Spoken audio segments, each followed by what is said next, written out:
The Utah Wrestling Officials Association would like to honor one of their own as the Official of the Year. All of the officials, if we have you please go to the white mat.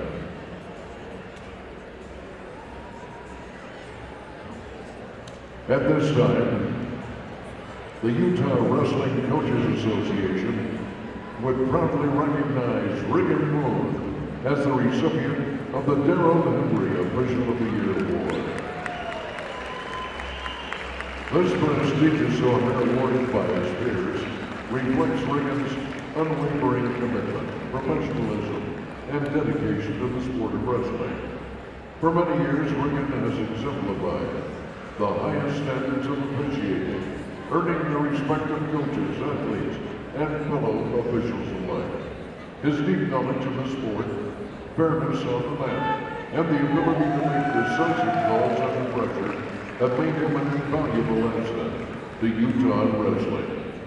Beyond his technical expertise, Riggin's passion for mentorship and leadership has left a lasting impact on the officiating community. He continually strives to elevate officiating standards through his dedication to the training and supporting of new officials. The Darrell Henry Official of the Year Award is a testament to Riggin's outstanding contributions, and the UWOA is proud to celebrate his years of service. His influence extends beyond the mat, serving as a role model of integrity, commitment, and excellence in the wrestling community. Congratulations, Riggin, on this well-deserved honor.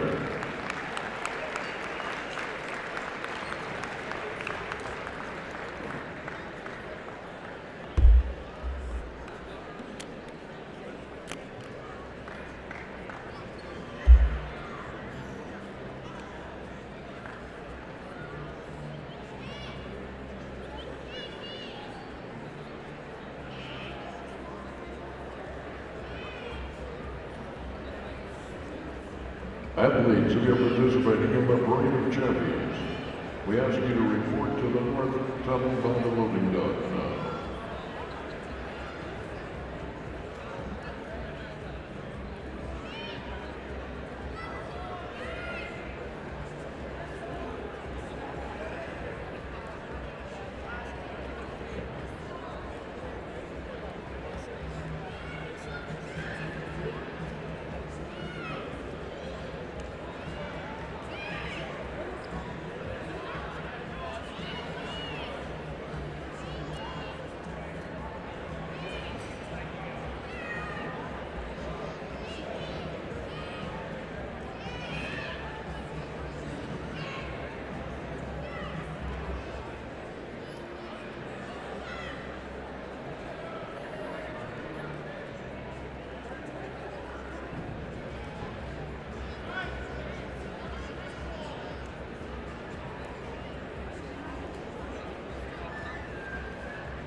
Especially in those things.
Athletes who are participating in the Parade of Champions, please report to the north tunnel by the loading dock. Thank you.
Oh, we just rename it. We don't have to add another one.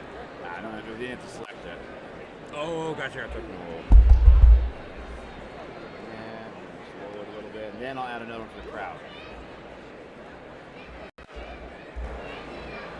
Oh, okay. Yeah, I'm with you. Turn that guy out there. And we'll just adjust. Kind of as we go.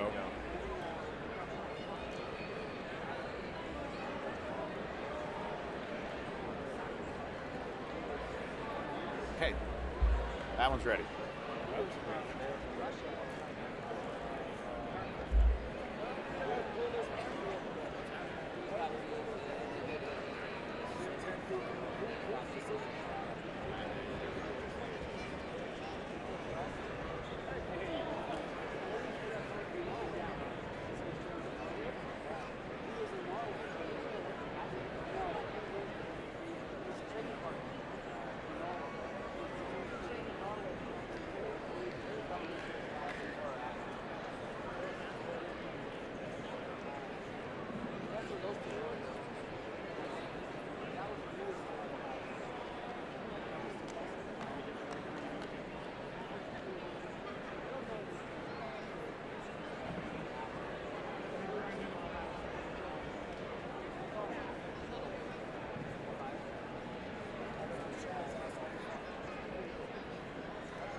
Ladies and gentlemen, those on the floor who are not here in an official capacity, would you please clear the floor at this time? Please clear the floor.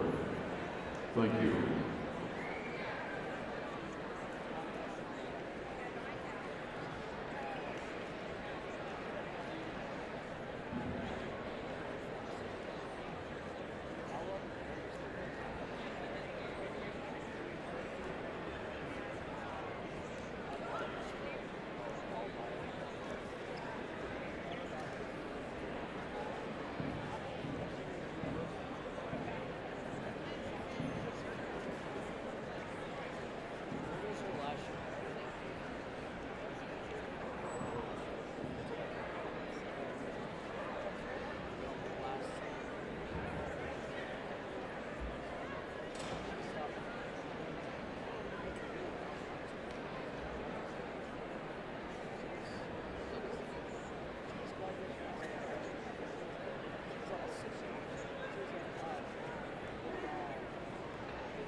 Wrestling fans at this time, please rise and welcome your Parade of Champions.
Once again, let's welcome our Parade of Champions with a round of applause.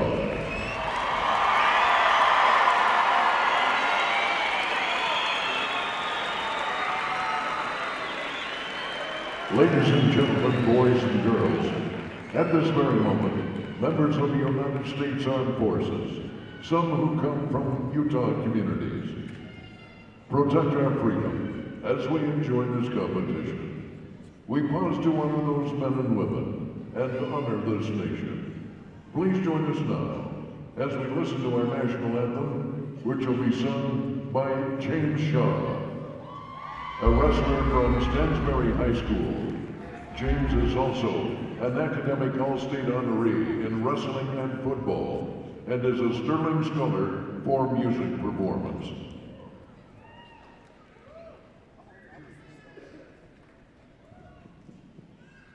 Oh, say, can you see by the dawn's early light what so proudly we hailed at the twilight's last gleaming, whose broad stripes and bright stars through the perilous fight o'er the ramparts we were so gallantly streaming, and the rockets rattling, the bombs bursting in air, gave proof through the night that our flag was still there. Oh,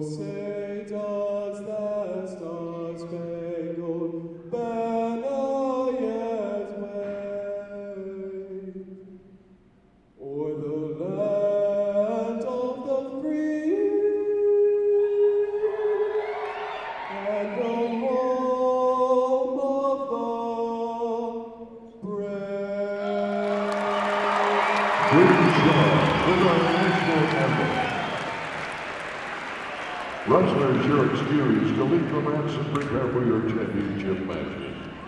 On behalf of the Utah High School Activities Association, we welcome you to the State Wrestling Championship. Tonight's event is being streamed live on KSL Sports. Okay. Gents, How are you? are you tapping? Yeah. You're going to be over here, probably. I'm assuming you're commentating? I am. Okay. Let's see how that goes. You got a sidekick? Oh, do now, I guess. Okay.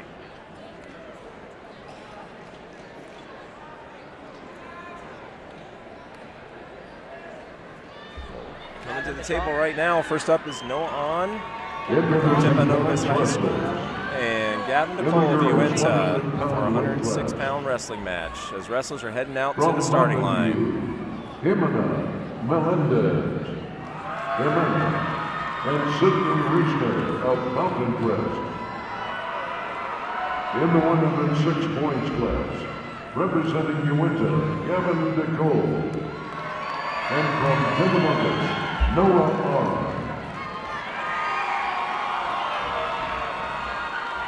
I'd like to welcome all of our Utah family sports fans to the 4A finals here. Should be some good, exciting matches starting off here at the 106 weight class. First place at the McPhilly and placed second in divisionals.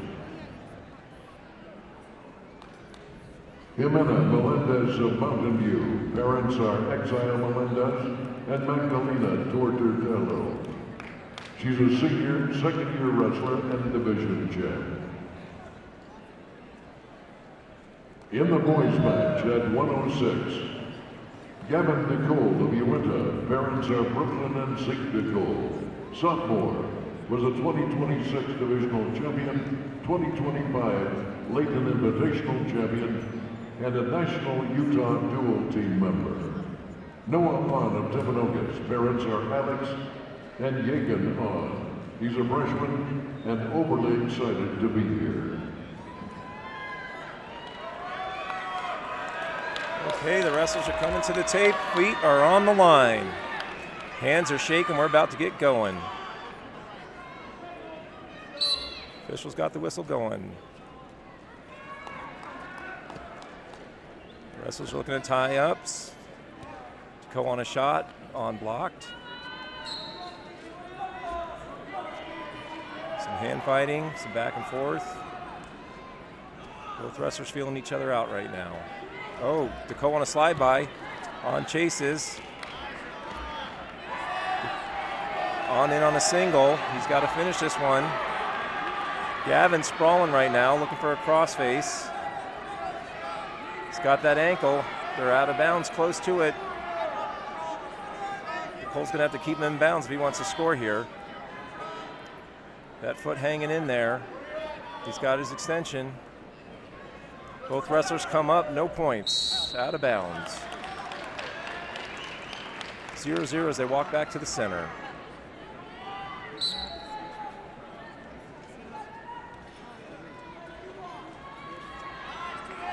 Noah in on a shot. Gavin's got him sprawled out, looking for a front headlock.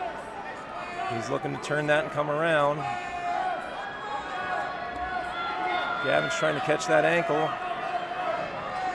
He's in scoring position here. Lon needs to be careful of the cradle. We're still in neutral, no points as they start to head towards out of bounds. Gavin's gonna have to keep him in if he wants to score here.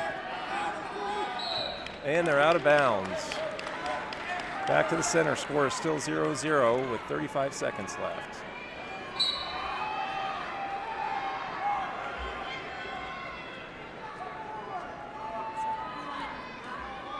Both wrestlers hand fighting, looking for shots. Gavin close to an arm drag there, missed it. Both looking at the over-unders. Ref stops the match for a headgear replacement.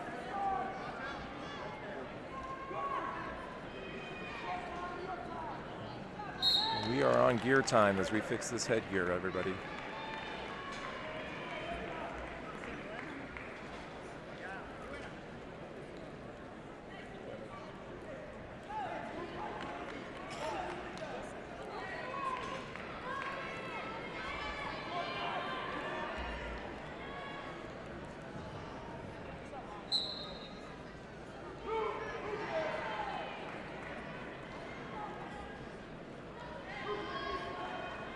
trash. Okay, 13 seconds left, still 0-0. Both wrestlers attempting some shots, but nothing seems to be falling at this moment. On in on a single, Nicole sprawling, and time will expire. On to the second period, 0-0. Decision to no on, he defers. Nicole chooses down.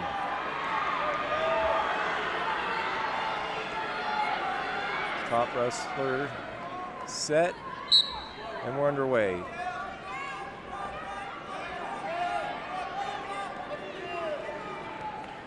Cole sitting out, but on seems to be falling pretty well. He's looking for some hand control on bottom. On's fighting on top.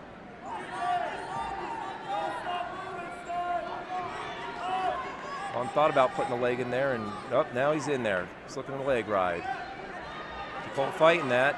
He's trying to clear that bottom leg. Oh, he's got it hooked there. He can slide that arm back. He may be able to finish it, but On's riding tough.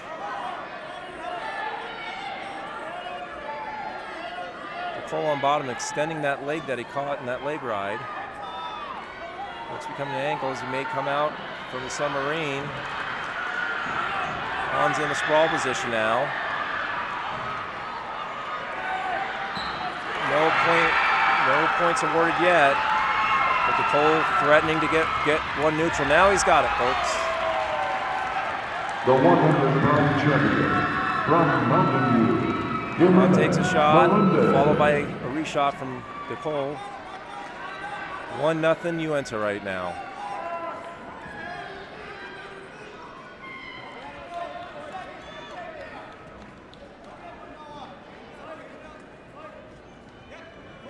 On looks to work the front headlock here. Nicole in on tight on those elbows. Nicole's looking to drag out of that.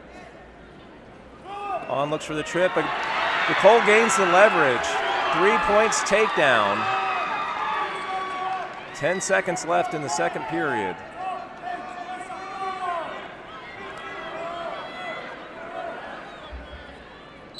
Wrestlers are out of bounds with 2 seconds left in the second period. Gavin Nicole up 4-0. On takes the bottom possession for these last 3 seconds. Nicole on top. And that's how the second period's going to end, with Gavin Nicole scoring 4 points. Noan still sitting at 0, but with his choice. As we go into the third period, Noan chooses to wrestle in the neutral position.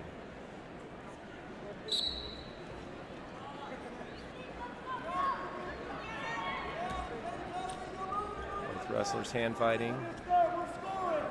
Leg shots. Both being pretty active here. Some reshots. Gavin in on a front headlock. On looking to control that elbow, maybe arm drag out of it. Stalemate. Back up to neutral. 4-0. Uinta with 1:30 left.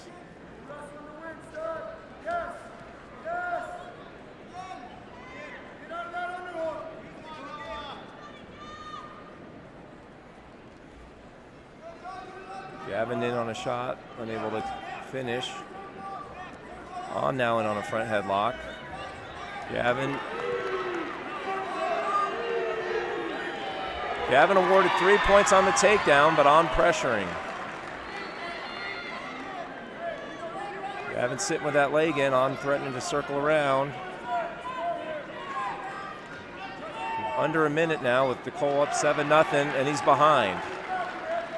He's got control, 7-0.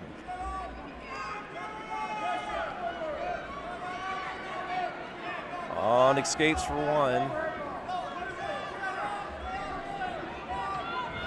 It's in a 7-1 match with just over 30 seconds left. Nicole with another takedown. 10-1 and under 30 seconds left. He's riding with the leg in. He's looking to go crossbody. He's got that arm. Wrestlers are close out of bounds, and they're out of bounds. 10 seconds left. Gavin Cole up 10-1. He will have 10 seconds to ride this one out to victory, unless Nolan can do some magic here.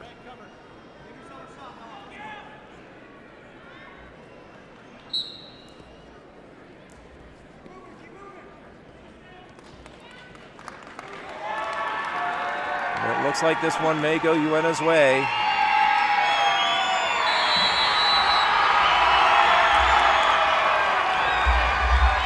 Gavin Nicole, your winner from Uena at 106 pounds with a 10-1 victory. 106-pound champion comes from Uena. Gavin Nicole. Our next match will be at 105 pounds for the girls. From Uena, Lena Sharp. Her opponent also. Well, John, that looks like it was a good match. I just came in after Eric Uena. Looks like now we've got Jackson Morgan and Cash Christensen coming up with this finals. Excited to see what their teams have here. Cash Christensen's a returning state champ. Both should bring some good fire to this match. Lena Sharp of Uena, parents are Eileen and Patrick. Is he a sophomore now, John? He is a sophomore. He's looking to When undefeated make his in the second President's inroad to being a season, four-time was state champ. That's a tough and task here in two-time Utah. Beehive 25 That it champion. is. Gracie Gardner of Uena, parents are Gary and Melissa. She's a freshman. Rockwell Rumble champ, second at division. Getting some background on the announcers right now. Both these kids are tough fighters and were both seeded number one coming in out of their respective divisions. Jackson Morgan of Bear River, parents are Jared and Brina Morgan. He's a I think senior. they're excited to get at it. His This should be a good opponent, match Cash for him. Christensen of Murray. Joanne and Dan Christensen, he's a sophomore. He's a returning state champion. And He we're won ready. the Milan Invitational and Richardson Hey, Memorial. feet are on the line, folks. Hands have been shaken. Match has started. Good aggression coming from Bear River here at the start. Morgan in on that single. Ooh, with the leg pass. Oh, leg pass. Cash Christensen, the first to score the three with the leg pass. That was beautiful. What a nice leg pass that was. Oh, he's looking to turk it into possible back points. He's coming out strong on this one. He wants that four-timer, and he's starting it off right in this match. That he is. Oh, looking to maybe get a cradle, but nope. Still riding hard on top. Controlling that elbow.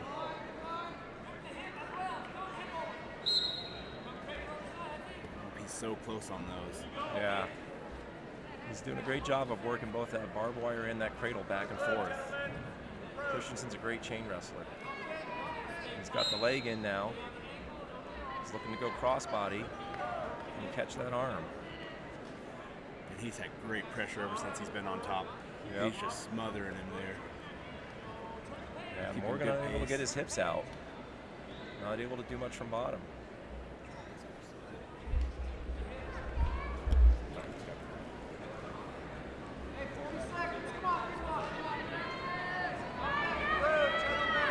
Leg ride, looking for the banana split. For the split here, that'd be a fun one to see. So we're now under 30 seconds. He's back to that crossbody ride.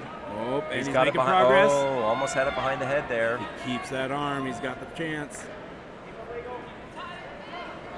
Small city adjustments here, and he could have some big Oh, points. but he's got it back. He's just got to keep it legal, folks. Oh, Morgan able to get out of it. Good defense there on bottom. 10 seconds, and it looked like this one may end the first period with Christensen up 3-0 as we wind down the clock here. And that's it for the first period at the 113-pound weight class. Cash Christensen up 3-0. One score, but a lot of action in that period. Morgan defers to Christensen. Christensen takes down position, looking to add from the bottom.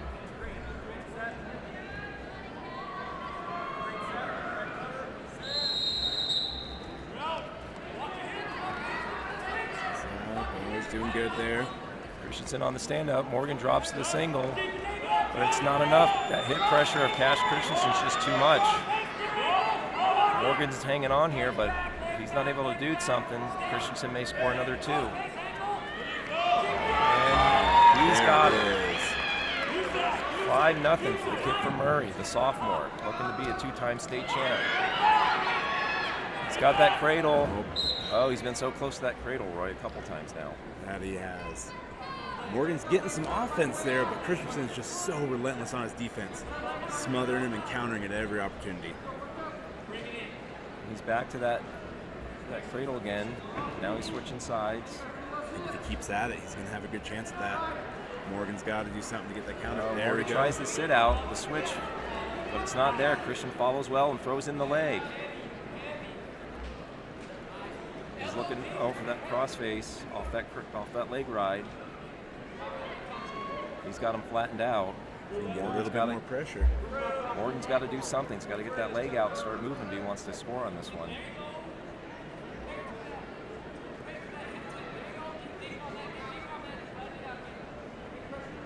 Christensen reaching for that underarm on that crossbody. Now he's got the power half. Here we go. Is he getting some back? He's close. If he keeps that, just needs to settle in there. Really close, but getting a little dangerous. Oh, now he seems to be in good position. There we got some back. He's got his 4 points secured there. We're under 10 seconds, and it looks like Christensen's going to lead this second period up 9-0.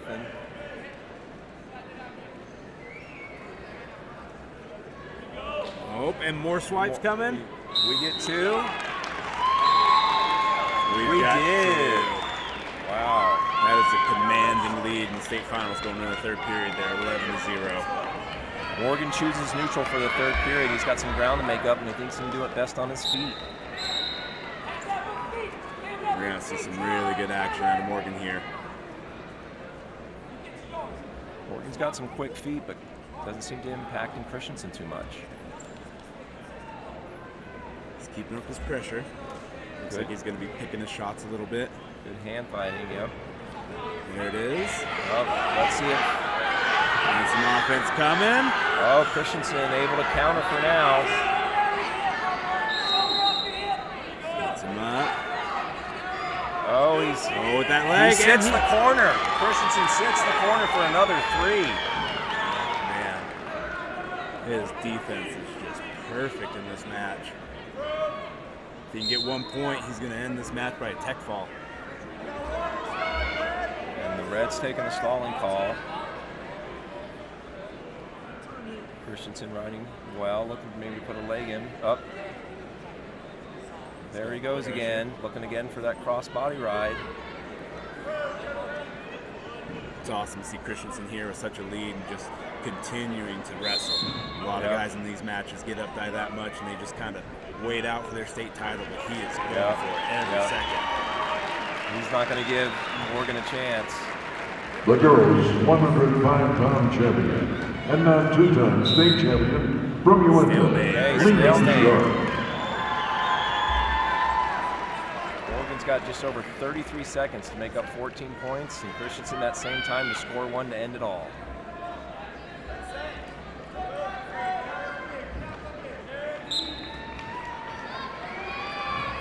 Morgan looking for the switch, not there.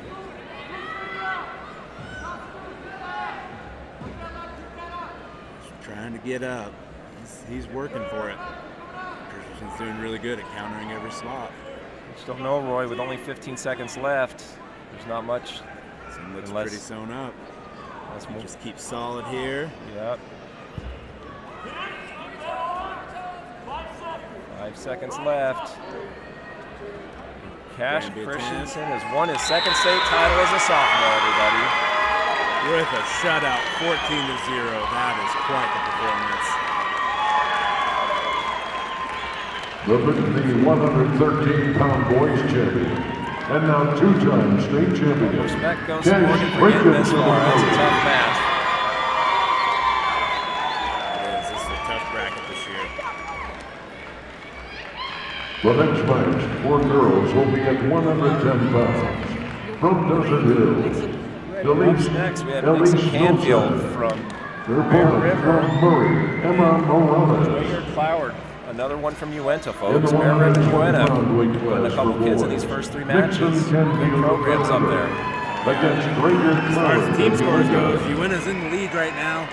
And I think they might have a zone up at this point. I don't know if the next closest one will be able to make up any ground, but I think it'll just be catching closer rather than a chance to pass. Yeah, it's not uncommon for most people to be vying for second place against Uinta in these 4A finals. They've been a pretty dominant program for many, many years. Previous national team member and 2-time Fargo qualifier. Next closest team is Timpanogos. And they've had a pretty good performance this year. I've been pretty impressed with them. Timpanogos, some other schools like Ridgeville bring in 17, 18 kids. They're building a program up there. It's great to see sport wrestling growing and staying strong in all parts of this 4A division. And Drinker Cloward of Uinta. Parents are Russell and Lacey Cloward. He's a freshman and is a U.S. Open All-American.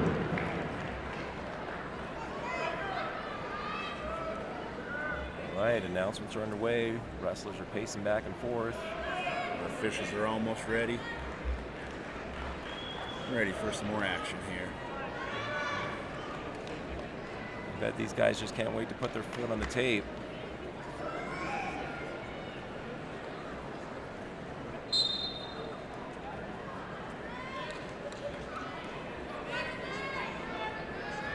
Okay, feet are on the line, hands have been shaken. The whistle is blown and we're off to our 120-pound state championship match.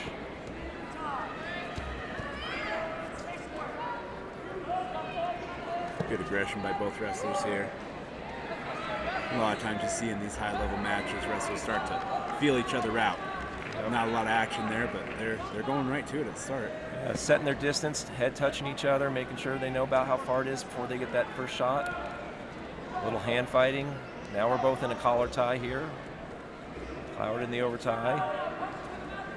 Canfield's got the inside tie. He's working to see if he can get anything. Oh, Cloward almost hit a slide by there. Okay, we've got a timeout for some gear adjustment. It looks like he might have got hit in the back of the head with an elbow or something.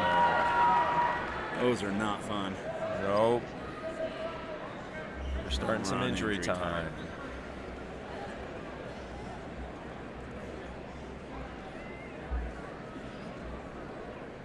Definitely not where you want to be in your finals, but it looks like with injuries it could be a lot worse.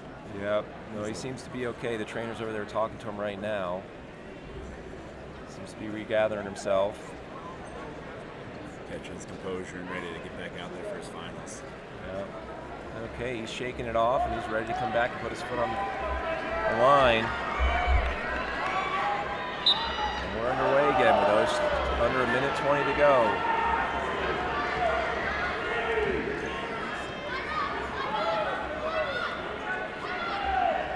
That injury doesn't appear to be bugging him at all. Nope. He's right back in it.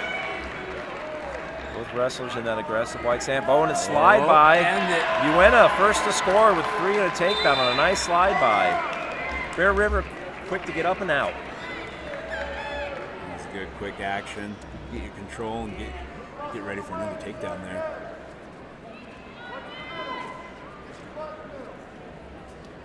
Another slide by. Yes. Oh, right back at it. 2 in a row. Cloward making that his signature move in this match. Canfield's going to have to figure out how to stop that if he wants to overcome this 6-1 deficit. Absolutely. And that's hard. When you're in a state finals match and you can hit the same move back to back, you are one of the top level guys at that. And we're out of bounds. 15 seconds left. Canfield will have to come off the bottom to see if he can score before this first period ends. Get the deficit down a little. Looks like Cloward's going to try and ride him out. Keep on bottom. Nope, dropping down the leg. Down the single. Keeping it tight.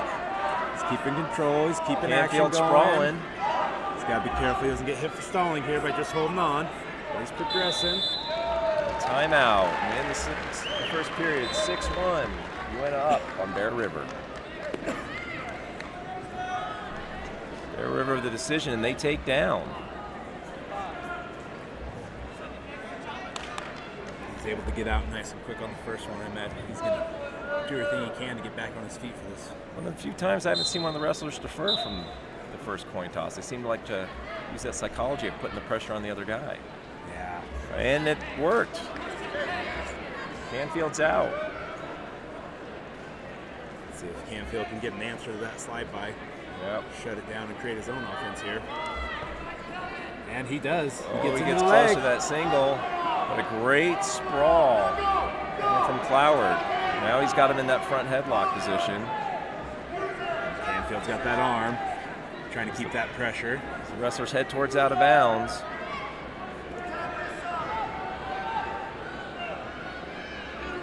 Both. We've got a stalemate. Bring them back to center, folks. Standing up. 1:20 left.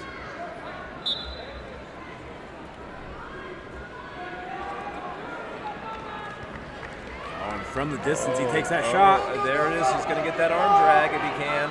Oh, good defense there. I thought he had that takedown. Yeah, I thought Cloward had him there again.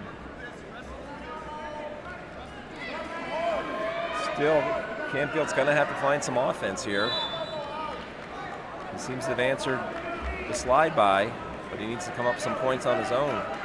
So we're under 50 seconds in the final period, or in the second period, excuse me. He's working there, but he's using a lot of his time down there. He's got to find a way to break out of that and keep his offense going to get those points. Stalemate brings them both back to their feet. There's a lot of tough hand fighting going on here.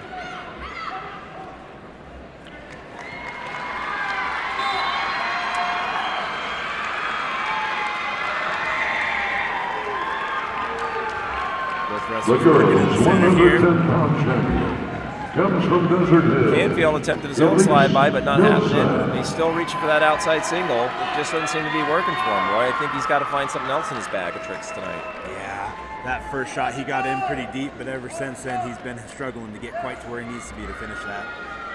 We've got 5 seconds left in the second. Oh, and a stalling on Uwena. Oh. Could be a factor later on. Yeah, you got to be careful protecting those leads. Still got to wrestle here. In the third period, Uwena picks neutral. See if he can finish this out.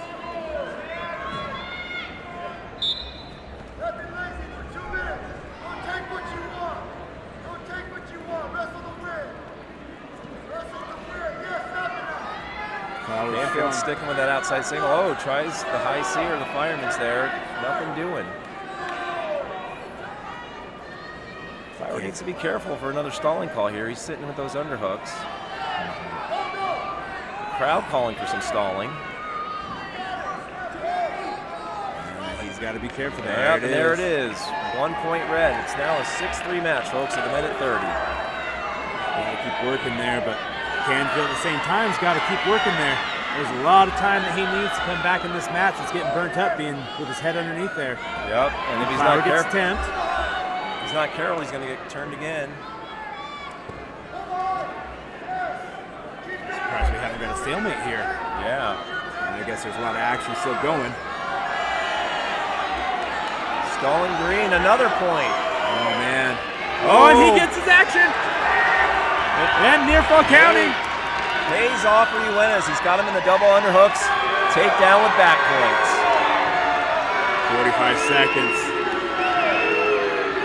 He's got his time here. Oh, as they're come out and around. Exposed. Ref's holding 4. Cloward's looking for the pin. He's got to be careful he doesn't come out of that back. Reversal, Bear River. He's got it. Cloward's got to keep working. The next stall call is going to be 2 points against him. And if he doesn't keep working, we'll need to do something in these last 17 seconds here.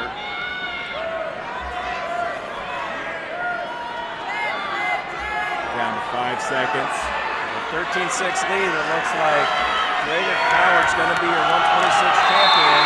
Oh, emotional match. You want to get some victory. Uh-oh.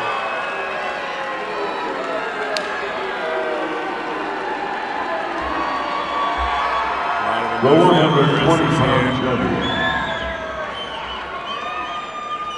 from Uwena, Drager Flowers.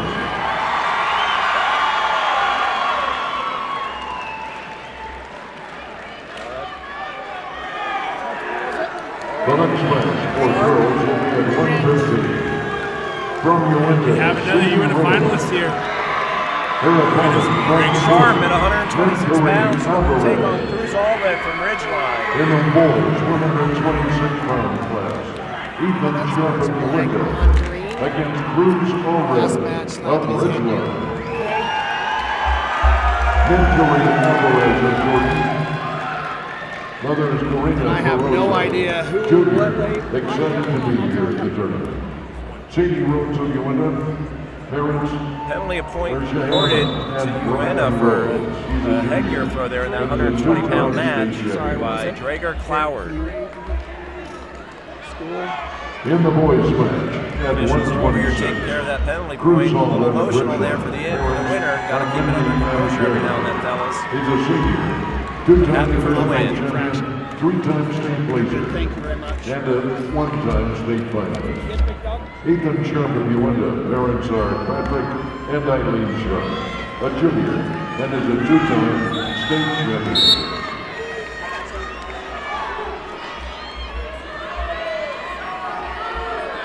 Sharp working that underhook to a double leg. Boom, takedown. There's three. And they're out of bounds. Thank you guys very much. Appreciate your help. And Sharp puts him back to neutral. He's confident on his feet, that Sharp, and why not? He's got to take down in the first 12 seconds. Absolutely, and he's back at it again. He likes that underhook. He's working it. Allred's win to it now. He seems to be battling it pretty well as they both head out of bounds. Oh! And with the foot in. Can he maintain it? Oh, so close, folks. So close on that underhook throw. There's a lot more action now with that balance rule changing than any one point of contact from any wrestler. Gives the wrestler a chance to keep going. Oh, to his back. Ethan Sharp catches him. Allred tried to go big, but ended up getting in trouble there. I believe Ethan's sister won it at 105 pounds tonight as well. It's like a family tradition. Yeah, I think their dad's a coach up there, and these kids are showing it.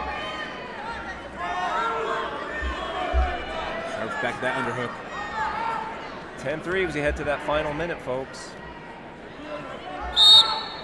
Allred's going to have to figure out a new part of his game here if he wants to get back in this match.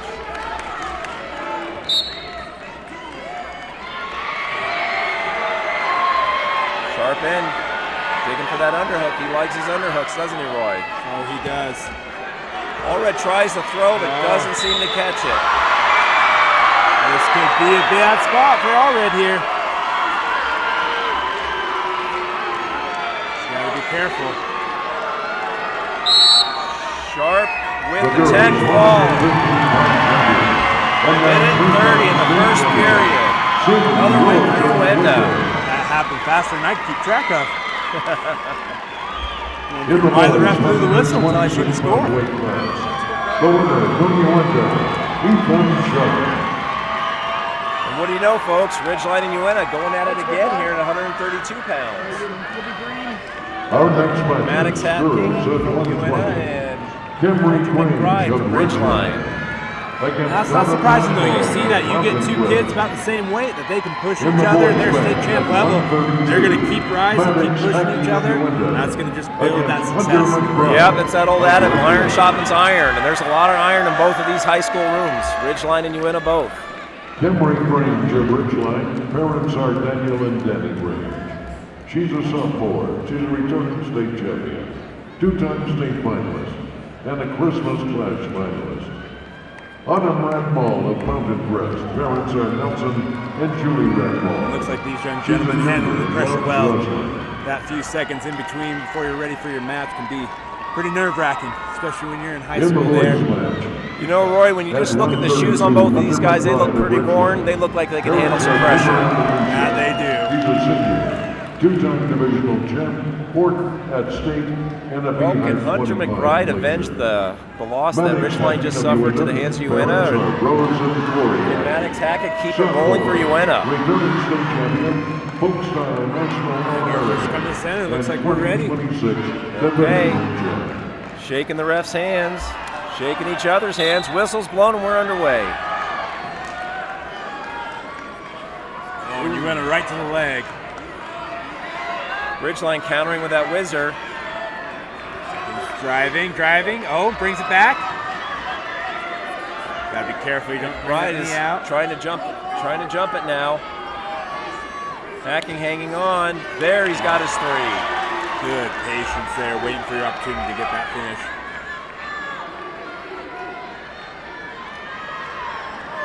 McBride building up in that tripod.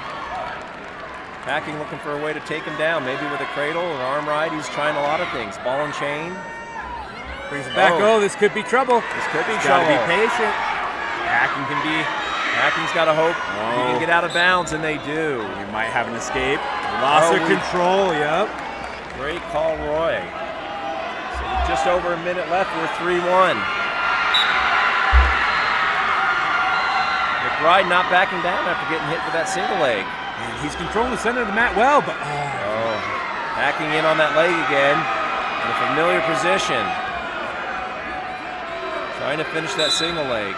Ooh, dangerous call, Potentially dangerous there. Yep. Hacking's got to be careful. He gets to that position, but if he lets that knee get out too far, he loses all that hard work and has to start back up on his feet again.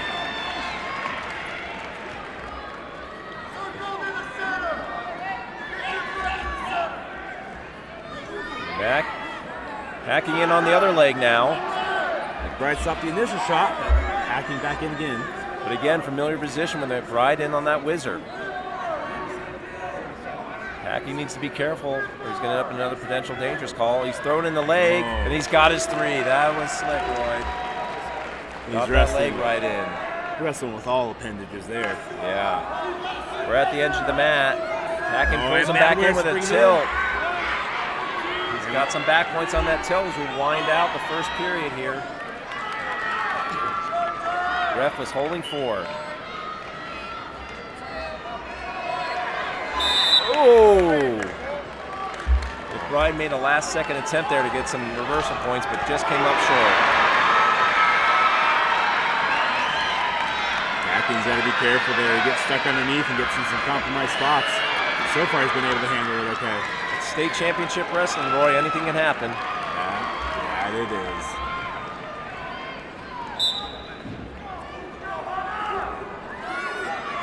Hacking with that spiral ride. McBride rolls him.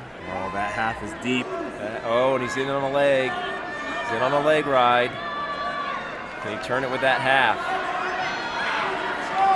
He's got to watch another potentially dangerous on that shoulder. Takes the leg out and he's looking for a cradle. Still in control. Oh.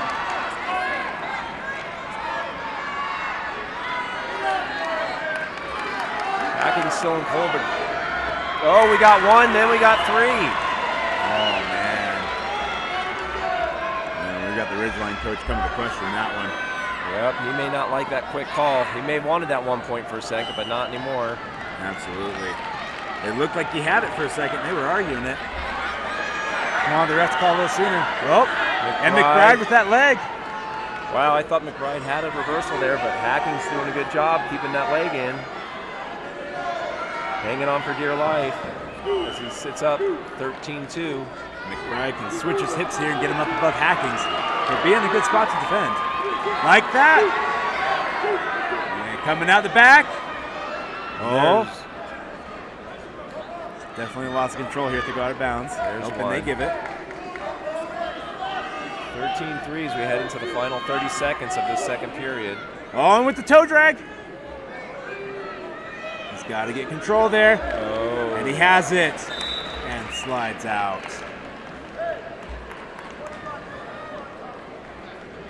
Ridgeline wants to have a word with the officials.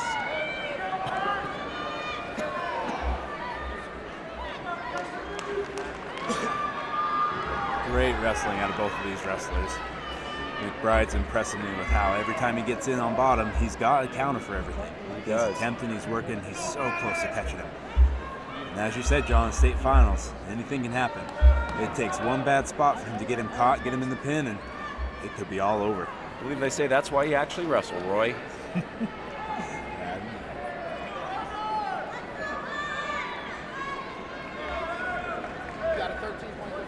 Okay, we're still staying up 16-3 despite the dispute from the Ridgeline coach. 13-point lead.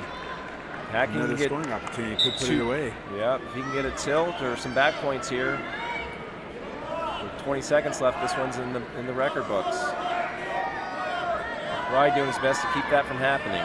With the cradle attempt. Does he have it locked there? Oh! McBride, and he's out. McBride going big. He's got to be careful he doesn't get too greedy here. If he has it locked up. Oh! Headlock! He says, back at ya! Time. Wow. Hacking saved by the clock. He had some serious back exposure there. And suddenly this match is 16-9.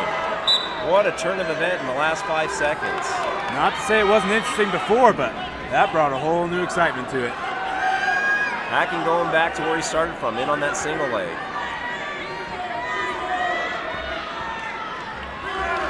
And he recovers some of those points. 19-9, a 10-point lead.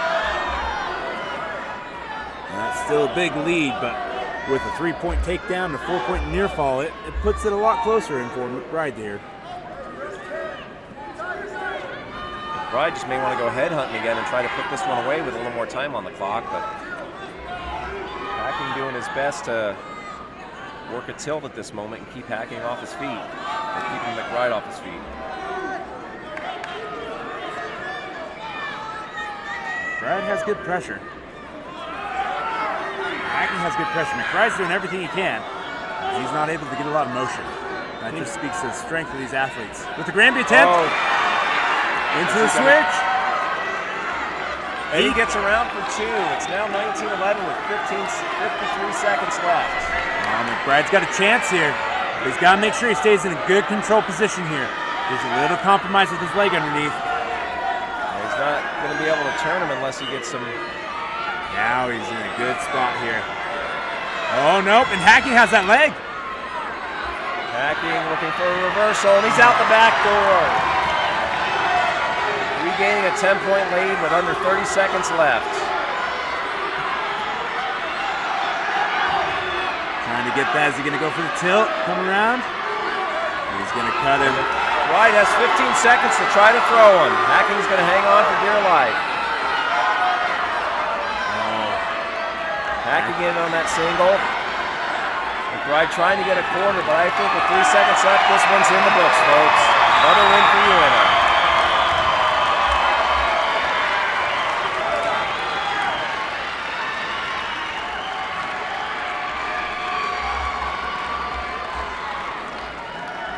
The boys 132-pound champion, and now a 3-time state champion from UNO, Maddox Hacking.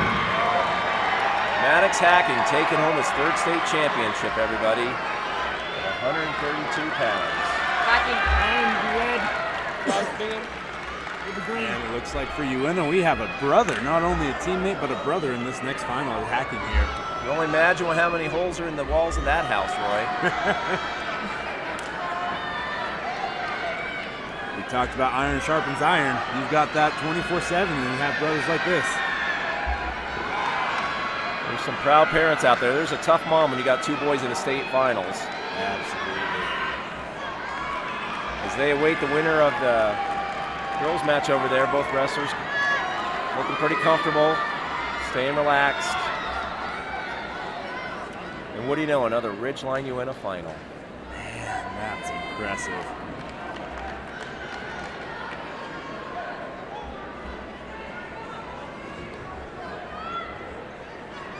I'd like to see what a dual meet between these 2 teams looks like. There's a lot of traveling involved, but I'd like to see it too.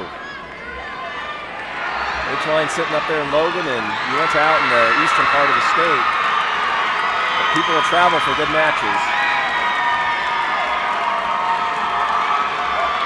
The girls 120-pound champions and now Girls 120-pound match over. Looks like we're about to get underway here.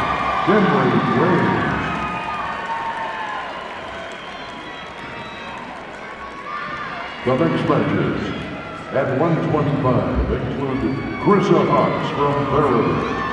She'll be wrestling from Ridgeline, Keegan Graves.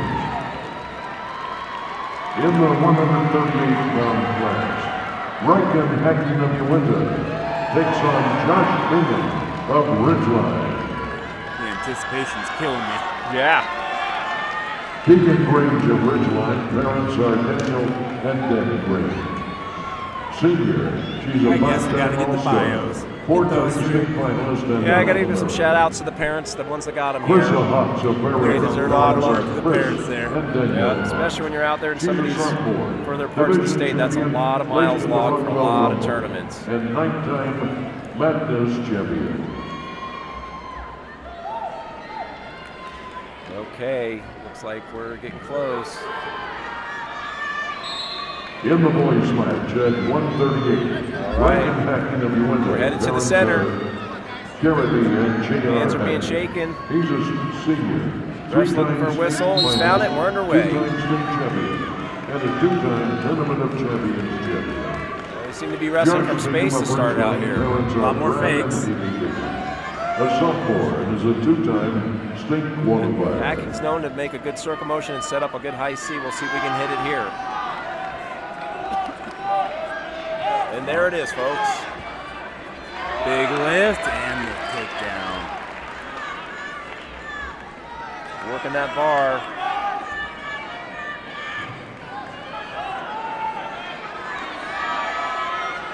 Got the one-on-one on the other side. Can he turn for some points here? Working that pressure. Gotta make sure he doesn't build up. Oh, that bar and half can be a vicious combo there. Seems to have some trouble getting the hips moving, but I think Bingham's going to have to do some work on the bottom here. He's going to get hit for a stalling call.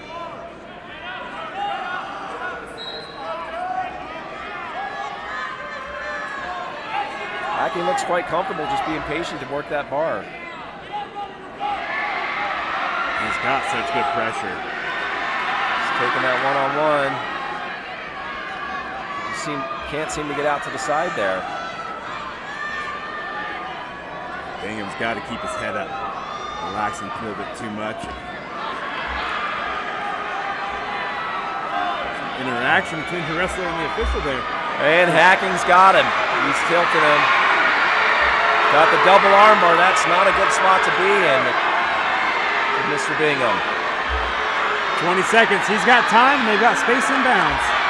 Doing a good job staying on that head and keeping his shoulders off the mat. 10 seconds left. Comes back off. Stays in control. In the end of the period with Hackett up 7-0.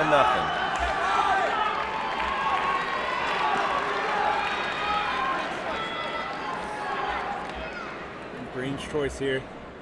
He wants to go neutral. Josh Bingham looking to go neutral. He's going to try to avoid that circling high crotch that Hacken's so well known for. And there he is, folks, circling again. He's got a little level change, and there he is, in on it, on the single, and quick takedown. He is smooth to get to that finish, Roy. He's so fast, Bingham's having a hard time getting his hands down to block in front. Looks like Ewan is going to cut him. He's going to cut him and look for another 3. 10-1. See if Bingham can defend through the shots and get his own offense going here. He takes a shot. Gotta make sure it's not out of desperation, though. Hacking with a quick counter and 3 more. 13-1 with 1:15 left in the second period. Hacking's going to cut him again and look to try to end this thing. Going takedowns. Bingham's got to get to his offense. Doesn't look like he's as comfortable wrestling from space as Hacking is. That's for sure. Hacking now with the underhook. He'll do it from space. He'll do it from ties, folks. We're 1 point away from the tech fall. These matches are high scoring here, John. He's cut him. Circling again. Circling again. Bingham's got to get his takedown, but when you're this far out, it's a little easy to get desperate. You've got to make sure you've got to have a solid score. You can't just throw anything. Sprawlin's working well. He's trying to work, but it looks like Hacking's he's behind, looking for a mat return. And that should be it, folks. Finish with authority.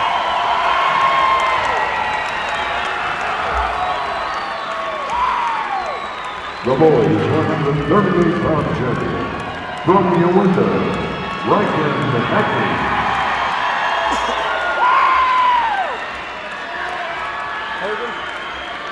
Red. Benjamin? Green.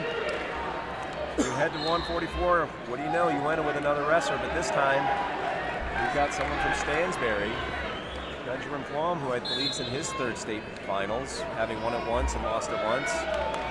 This could be a good one then. They're all going to be good ones. Benjamin looking for a revenge from last year. You believe he lost to a UNA kid that was a 4-time state championship. He tried to end that, and UNA was able to pull it out.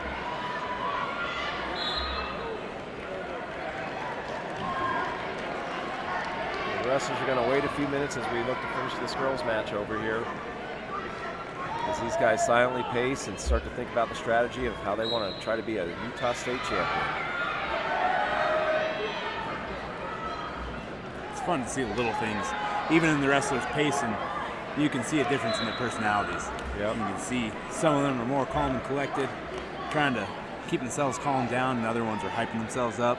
It's kind of interesting to see how they are beforehand, and then when that whistle blows, see how it interacts with them. Yeah, and not many of the stare downs like we used to see back years ago. That's true. These guys are just kind of focused on themselves, finding the inner peace, Flom up, walking around. Hogan decides to take a couple knees, get relaxed, watch the match happening on the girls over there. Maybe pick up a tip or two. See if he can't find something as he heads into his state finals match.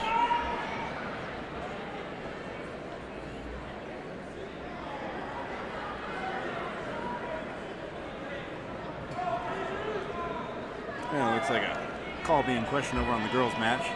Extend this one out a little bit. They're back at it.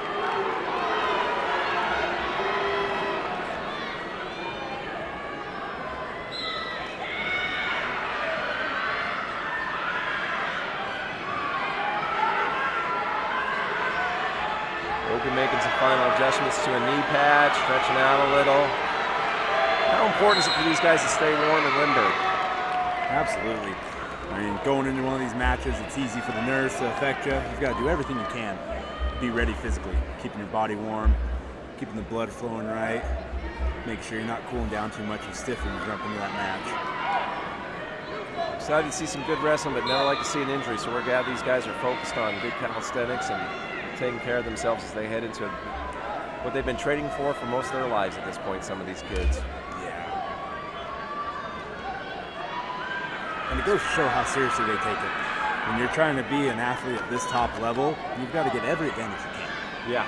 Making sure that you're warm, making sure that you're ready. Make sure you've done everything you can to prepare before the match so that when you're in the match, you have everything to give.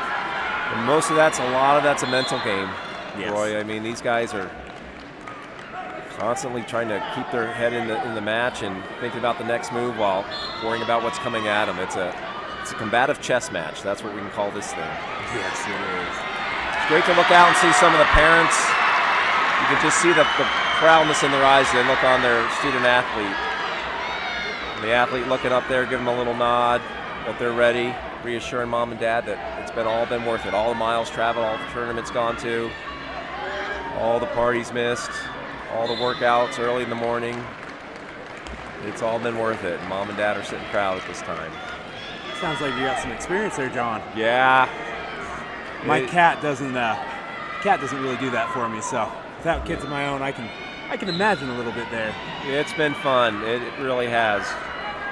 Just to see the growth. I mean, wrestling's such a special sport where it's just you and the other person. You can't blame a teammate.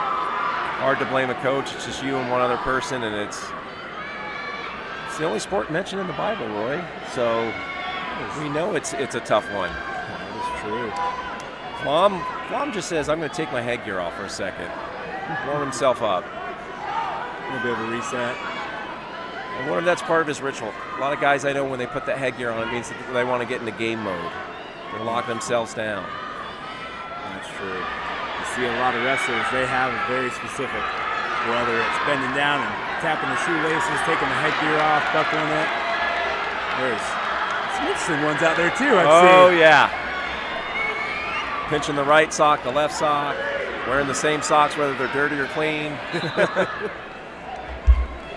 I mean, that could be an advantage if you end up with someone on your ankles there in the takedown. Well, you've done a lot of international wrestling, Roy. I'm sure you've dealt with some different odors than some of your competitors. Yeah, you gotta close your nose and keep breathing sometimes, but. Uh-oh. Over that girls match. Oh, and time runs out. Well, there's some happy fans for someone out there.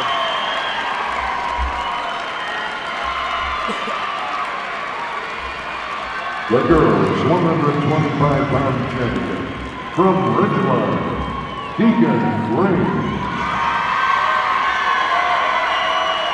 Looks like that was quite the barn burner over The there on next the girls' girls' side. match will be at 1:30. Addison Hills of Green County. Love what the girls sports bring into this. Sophia Johnson. Doubling and tripling their numbers every year. It's bringing a lot more fans to this great sport of ours.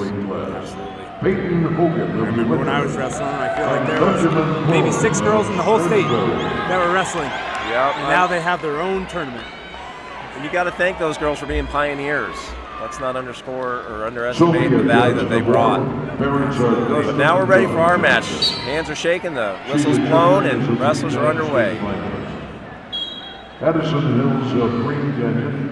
Parents are Kristen and Benjamin from Stansbury wrestling out of that 4-point stance. The one-time state runner-up. Both wrestlers keep it nice and low. Stand.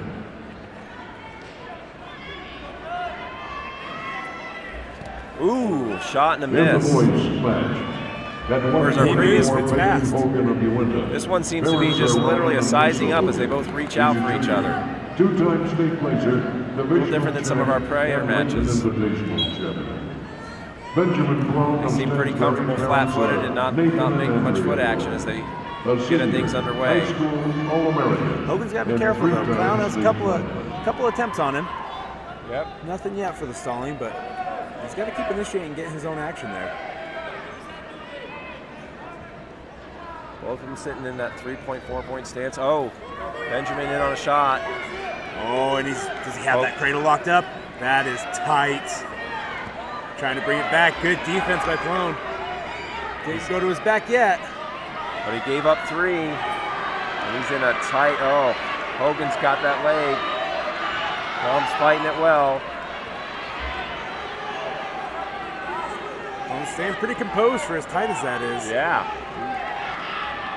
He seems to be pretty aware where he is on the mat and what his position is. No, he's only down 3. And able to work out of it. Now he needs to get back to his feet and score some of his own points. That is some good defense when you get a wrestler to give up a cradle that's that tight. Yep. Hogan able to pick up 2 quick back points with a leg ride. And the wrestlers are out of bounds. 10 seconds left. Peyton Hogan's up. 5-0.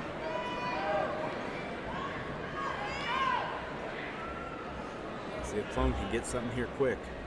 Off the whistle's your best opportunity. Yeah, and that's the psychology of heading into the second period. If you can score, it's going to give you a little mental up boost. And it looks like he's going to have this locked in.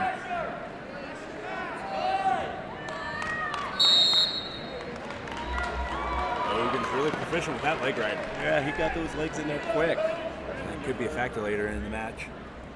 Hogan deferring. Benjamin deciding he wants to go neutral. He wants to see if he can bring something back to his feet and make up that 5-point deficit. He was the one creating all the action on the feet. He got countered and in a bad spot, but if he can... Oh, he stayed out of that 3-point. Now he's looking to lock up. Now he's looking for maybe a 2-on-1. Oh, he's in. He is coming back for it. Yeah, he's not... That cradle is a threat again.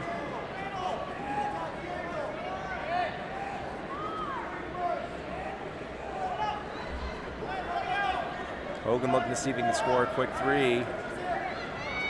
Good defense. Oh, this could go either way. This could be big. Headlock. Big headlock. No control. And there's control. There's his back. He's pinned. Wow. Coming back is Stansbury Benjamin Flown with a headlock to pin him.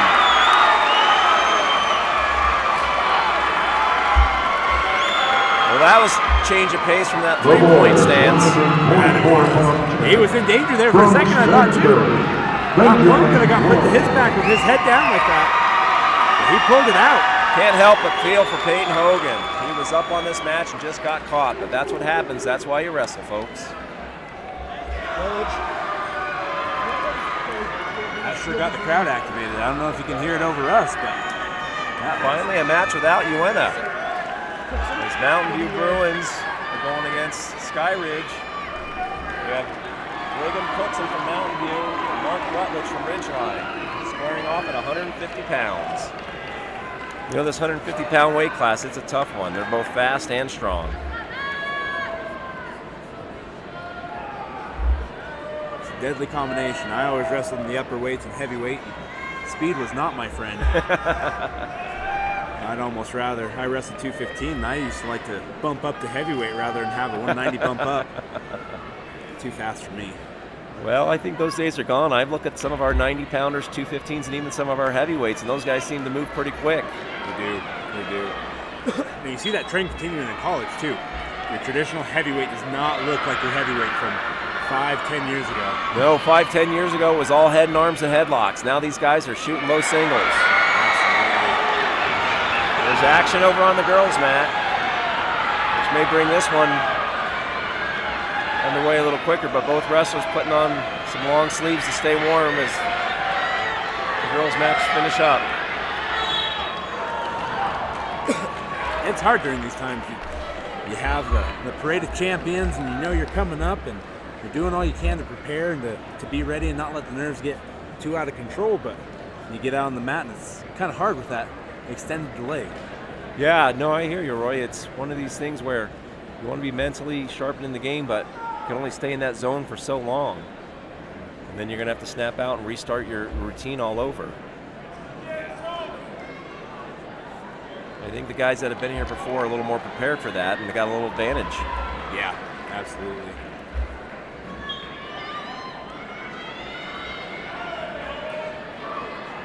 It can definitely be intimidating when you finally walk out underneath the lights, and even if you competed at bigger tournaments or had bigger opponents even coming from there, the Utah State Final is a big deal.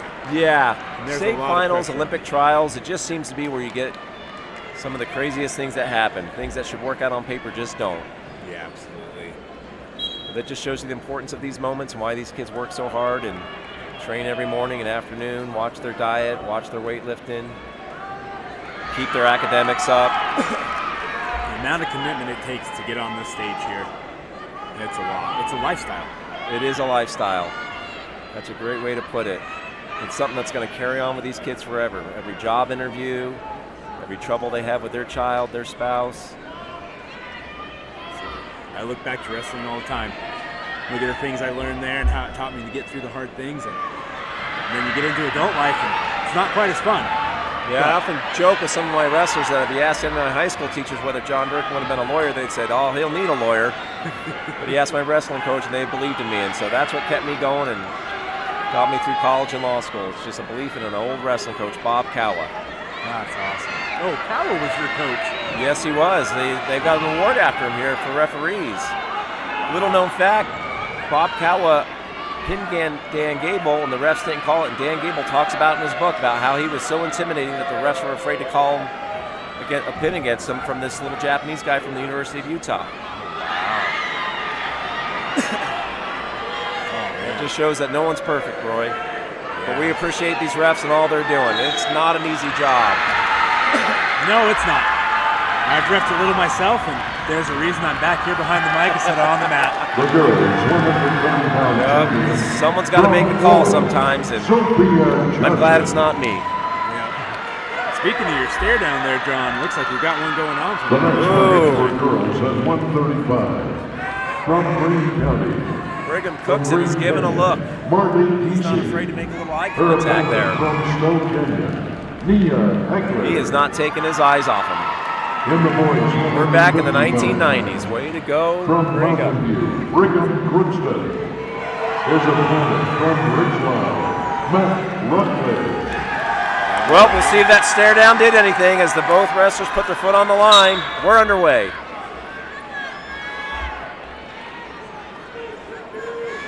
Action. Both wrestlers looking for some underhooks here. We're not wrestling from space here at 150, I'll tell you that.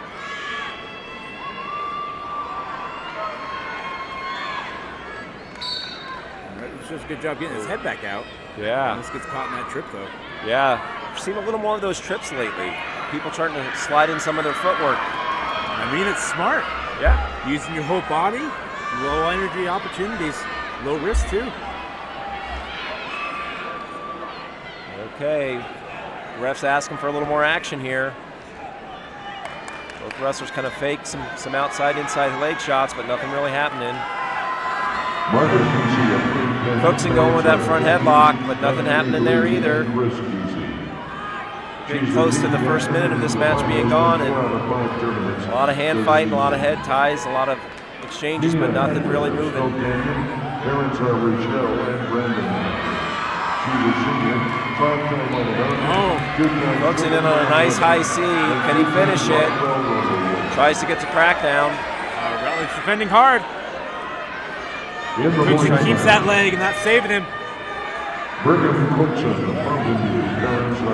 Well, new kid's trying to sit that corner. He's got a leg. Cookson, oh, there we go. A little end over end there. Just some good old-fashioned scrambling right here. Most matches, this wouldn't last that long. A takedown would have happened. Yeah. Just keeping it interesting. Ref's going to bring them up to their feet for the final 16 seconds of this first period.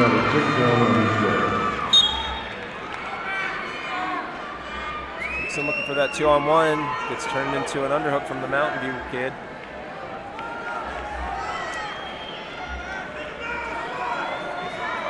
Oh, headlock. The action. We're almost out. On the final seconds. You know, I've seen a lot of that lately where people are taking that shot, getting a little more gutsy with the time running out. Yeah. Not a bad strategy. Yeah, that's smart. You got to make sure you don't get out of position. Yep. Some kids get a little greedy, but take every opportunity you can. There's strategy in this sport. Like we talked about, that combat chess game. This is a combat chess game. Well, Cookson starts on the bottom position. Rutledge seems to be trying to spiral ride him from side to side. But an escape for Brigham Cookson out of Ridgeline to hit the first point of this match.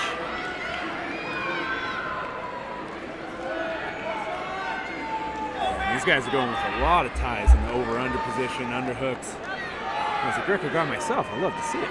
Yeah, I was going to say, do we need to let these guys know this is a folk-style match? There's a little like grabbing here and there. Oh. Rutledge trying to step behind there. Both of them sort of faking a throw, but neither one of them willing to take it. Are they real Greco guys if they're not willing to take that throw, Roy? Got to make sure we're not having a stalling call here. Okay. It's impressive to see those ties, the upper body ties at this weight. I do see it a lot more at the upper weights, the heavy weights, but these lighter weights are a little bit faster. Rutledge gets in on that single, trying to come out the back door. Cookson with some pretty good defense here. Yeah. In a compromised spot, but he's not letting him get any more advantage. Can he come out the back door? And he still stopped it. Got the whizzer in hard. Now we're back up to our feet. Oh. And he still gets the leg. Wow, a reversal of fortune here. He is tenacious with that defense, and he might make it his own here. 40 seconds left. Well, if Cookson split those legs and keep crawling up the body. He's got to get up the ladder there and get his hands around the waist. Stalemate, 10 seconds left. Seems like both wrestlers were in position to score there and both had good counters.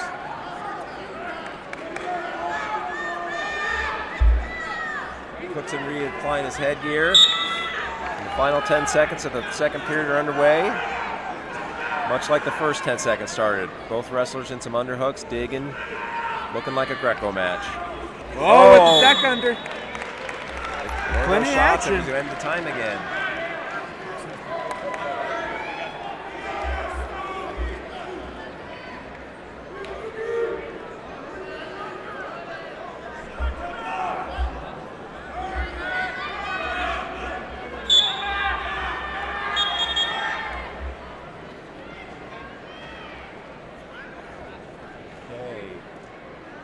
Rutledge on the bottom as he starts this period. Up 1 point, looking to add to it.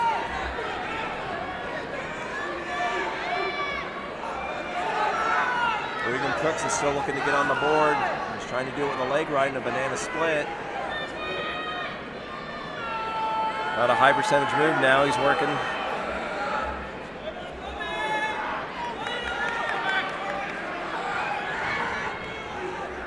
Mac Rutledge. Oh, actually coming for Ridgeline here. He's got the power half. He can't seem to turn him.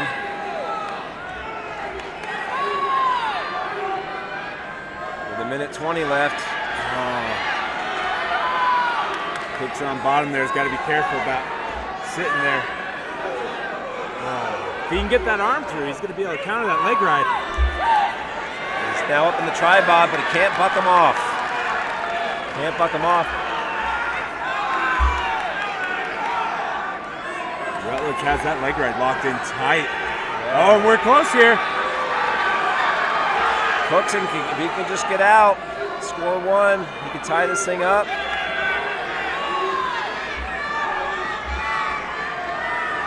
But with 40 seconds. Rutledge is doing a good job, though, of continuing to wrestle.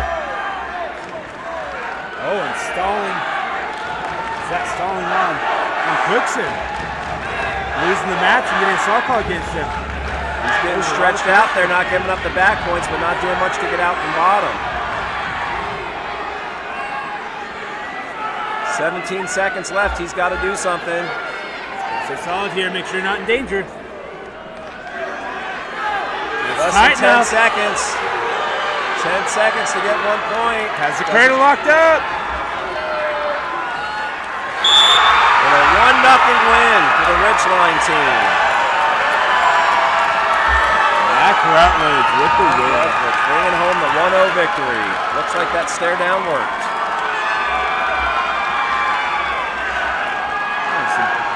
Impressive composure. Rutledge was in a compromised spot on that leg shot defense multiple times. He stayed strong, stayed relentless on his defense, and it paid off. Good sportsmanship there at the end between the two of them, with a raising of the hand for both parties. The next girls' match will be at 140 pounds. From Ridgeline, Amelia Walker. Her opponent at 40. From Jake Broadhead, first getting the Crimson Cliffs up to take on Zach in the and Timanogus. From Timanogus, Zach McDaniel. And from Crimson Cliffs, Jacob Broadhead.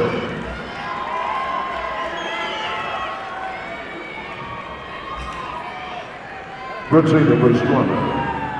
Of Dixie, her parents are Isela Pastrana and Coach Jill Bates. The 157-pound match about to get underway. Maintaining a 3.667. Oh, Timanogus in on a quick shot.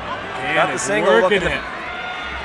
He looks to finish this. Walker of Ridgeline, parents are Kendall and Nate Walker. She's a Boy, he's got that leg high. Can he finish it? Trips. Nope, no points awarded yet. Crimson Cliffs kids working hard to keep that from happening. Defense got to Get out of bounds. Wow. He's a two-time division champion. Broadhead did a great job fighting off that great single leg. Watching that flexibility makes me hurt. Yeah. He's a junior. Fourth place in the 2020 Calisthenics means something, everybody. And is a three-time state quarterback. Oh, Broadhead's back with it. Now Broadhead's in on the same single leg that McMahon had on him a second ago. McMahon able to fight it off. These guys are trading single legs and blows. They're wrestling a little closer to us this time. Yeah. Haven't had anyone running in the table yet, but let's see if we can get a score. Oh, and they're out of bounds.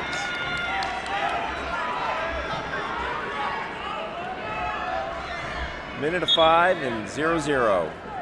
Each wrestler trading single legs but not able to finish. Oh, both walked into that one. Let's see if McMahon can finish it. And he does, scoring the first 3 points of the match. Dan's got to make sure he doesn't get a stall call with that foot being stuck there.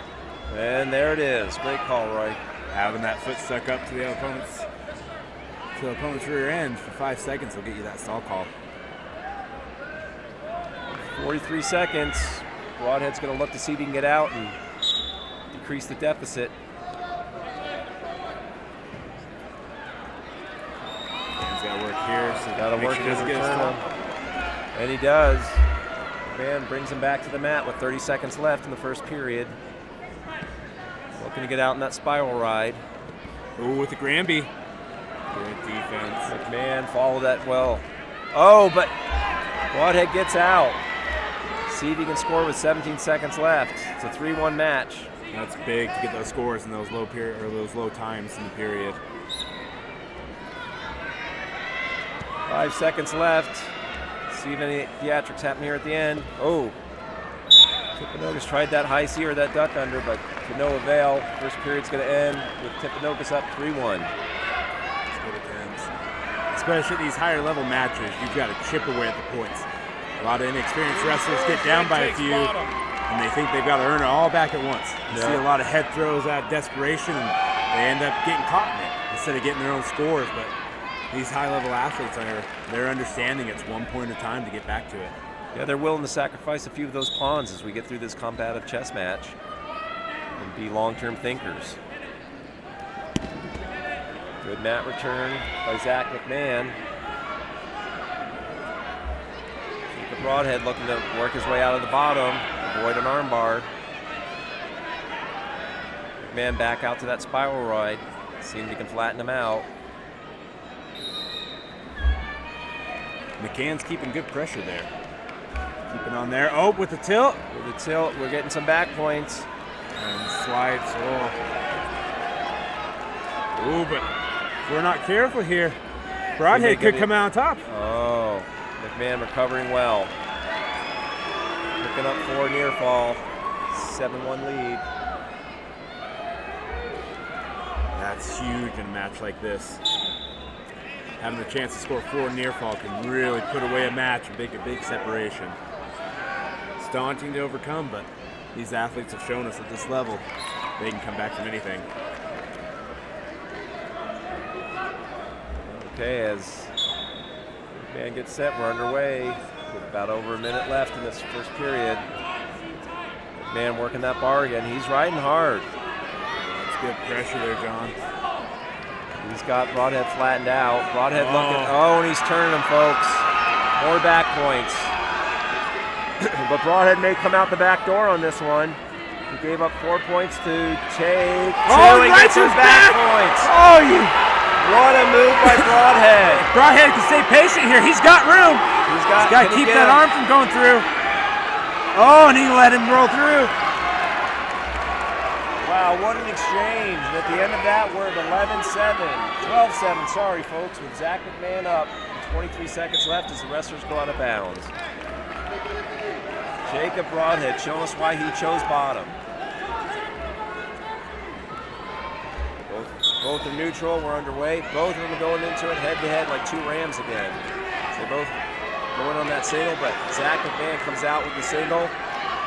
Looking for the takedown, and he's got it. He catches him! He has time here. Really Broadhead looks like he's just not going to be able to fight much more. Trying to keep that shoulder up. Oh, and he does. Survives. But now at a 19-7 deficit, Zach McMahon is up on Jacob Broadhead.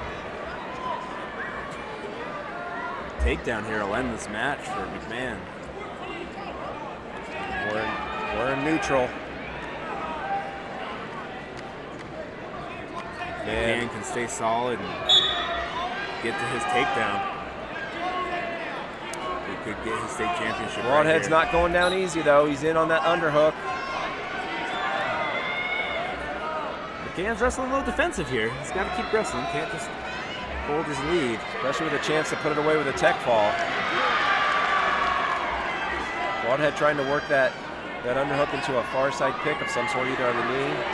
Now he's switching to a front headlock as they're at the edge of the mat. A minute 30, still a 12-point match. Oh! Stall call there on McCann. McCann able to roll through there, not give up any points. See if that gives Broadhead a little momentum. Looks like there was a stalling point given there for Broadhead. Yeah, well that changes things for Zach now because he can't win it with a tech ball, just a takedown. Oh, and Broadhead walks into a double leg. Wait for Zach to be patient there. 22-8 with 56 left. The 157-pound weight class. Patience is what it takes here. Zach's got to stay in good position, keep active, but not take any big risks. Jacob's going to try and see if he can get out and maybe get a throw, but they go back out of bounds. Jacob keeping that hand in, not able to get out of bounds to stop the clock. Mad awareness of these wrestlers. Oh, and he misses the roll. 26 seconds, 25 seconds. Jacob acutely aware of his deficit and trying to hit a strong pinning move, but I don't know that that's going to happen. McCann's doing a really good job of keeping wrestling, but keeping control. Understanding where he's at, what positions, and what time is. With just a few seconds left here. And that's going to end it right there, folks. Zach McCann, your 157-pound champion. 2026 4A Wrestling. The boys 157-pound champion from Dominican, Zach McCann.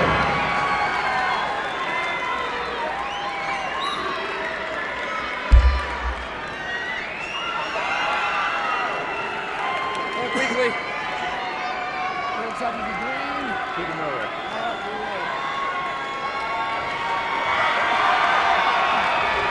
Keegan Miller from Hurricane and Clark Weekly from Snow Canyon set the score off at 165 pounds. These are the first finalists from each of these schools, isn't it? I do believe so. Much to the chagrin of Uinta and some of the other schools that are stacking these guys in the matches.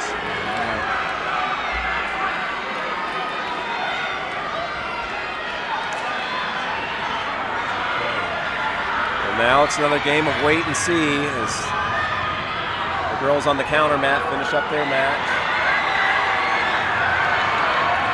There's a lot of excitement apparently.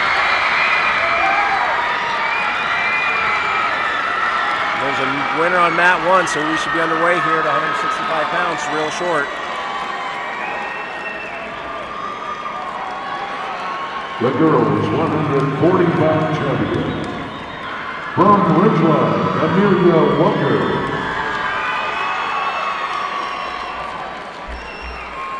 The next girls match will be at 145. Dana Crookston of Ridgeline. Okay. Against Jasmine Johnson. Timekeeper ready, ref is ready, wrestlers are ready, and we're underway. The boys 165-pound match. Keegan Miller. Weekly's got a lot of tape there, the KT tape, but it doesn't seem to have held it back at all in this tournament, making it all the way to the finals here. Yeah, that's some serious shoulder tape going on there.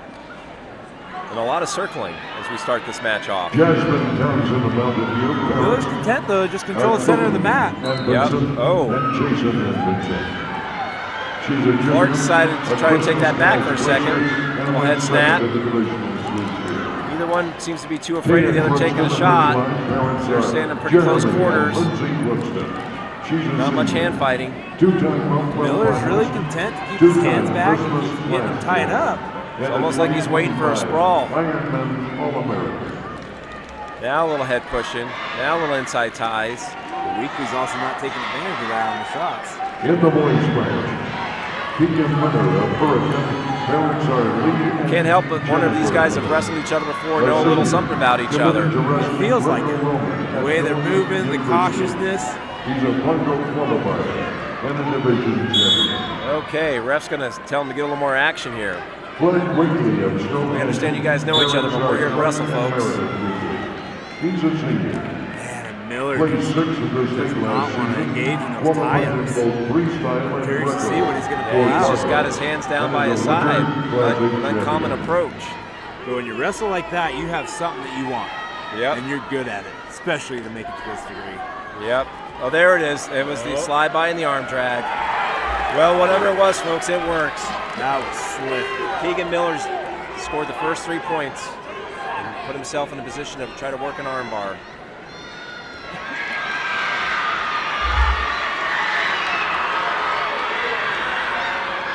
We're almost off the mat. Still working there. Miller may want to try and bring him back on, take some more time off this clock. And that's the end of the first period. The 145-pound champion from Ridgeline. Point flipping was all the way out of the circle.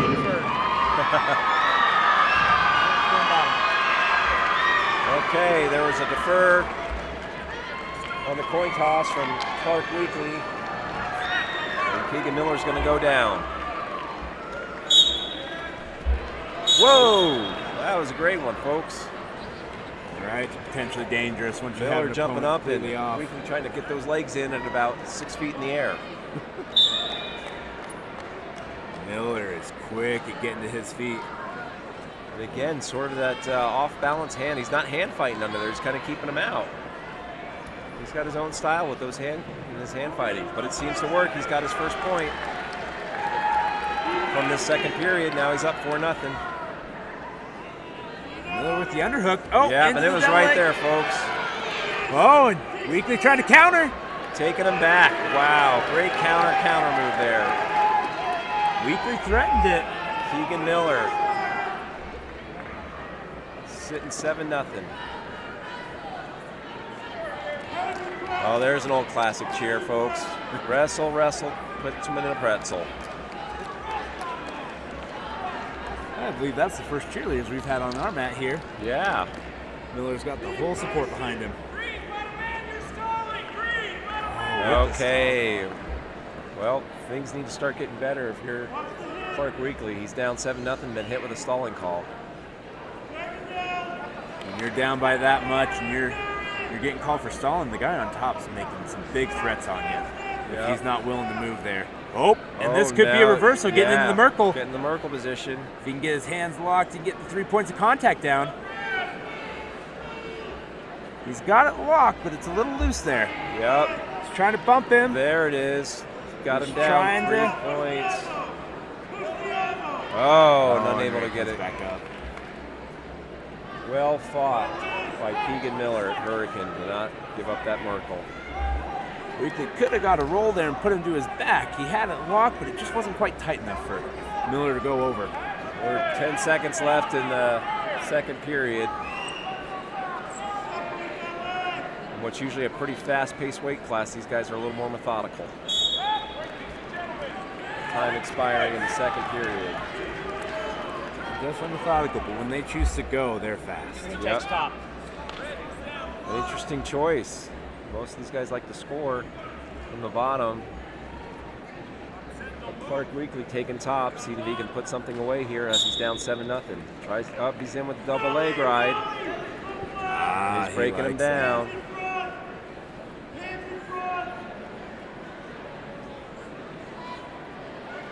It isn't out of the normal choice to choose top. There's a reason here for it. Yeah, he seems to want to do something with that leg ride, but Miller's doing a good job of kicking himself free. He's got one of those double legs out. We're not seeing much. We may get a stalling call here, or at least a stalemate. The ref saying, bring a little more action, fellas. Give the fans what they paid for.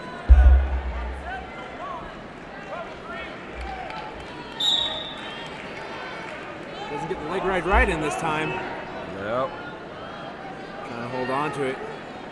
Oh, a nice mat return. Ooh. Well, he may be down 7-0, but he sure did smash that one there, Roy. State finals, though, you'll put anything on the line, even that money-making face there. Yep. We're getting close to the final minute. Rick Wheatley needs to start doing something if he wants to get back in this match. He's trying to do it with an arm bar.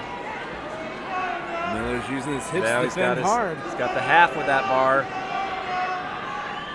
He doesn't seem to be able to get around those hips there to finish it. Wheatley wants to get into that leg ride. He can come back over with it. Miller's leaving it open. 40 seconds. But he's got that bar half tight. He's got to make it work, or he's got to transition. He can't ride that to the end. Looks like he's switching sides. Wheatley's looking to put a little shoulder tape of Miller on his own self there. Working them arm bars pretty well, but doesn't seem to be able to score off of it. We're down to about 10 seconds left. He's got to make something work here. He's got to transition. Anything and anything he's got. Oh! Pulls him back up. That was an aggressive way to get him out of bounds, folks.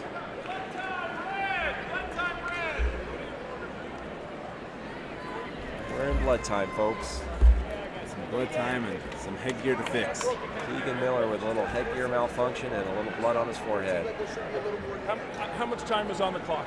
3 seconds. 20 seconds. No, 3 seconds. 3 seconds. 3 seconds. That's all I can see. Just over 3 seconds here, folks. Keegan Miller's going to be a little further away from getting to that state championship so he can get his headgear fixed. That is a tight knot to untwine there. Yeah, 4 people working on it. We got it off now. How many officials does it take to remove a headgear, folks? Well, apparently the answer is 4 in this one. But again, well, look at that. He's got a second one all ready for him. He's only got to wear it for another 4 seconds. Feels like a formality at this point, but we've got to finish it. Yep, finish it right. 4 seconds left. It's hard to get that 2 count for your pin.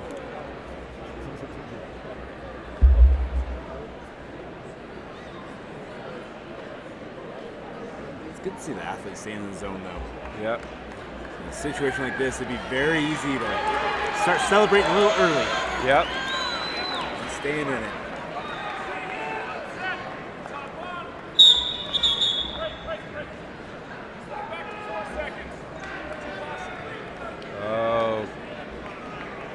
Really trying to find some kind of radical throw here from the top position. Looks like Miller's willing to just go down.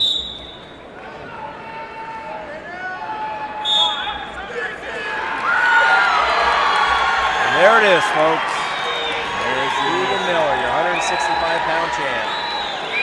The boys' 165-pound champion from Hurricane, Keegan Miller. Getting the space smashed in was worth it.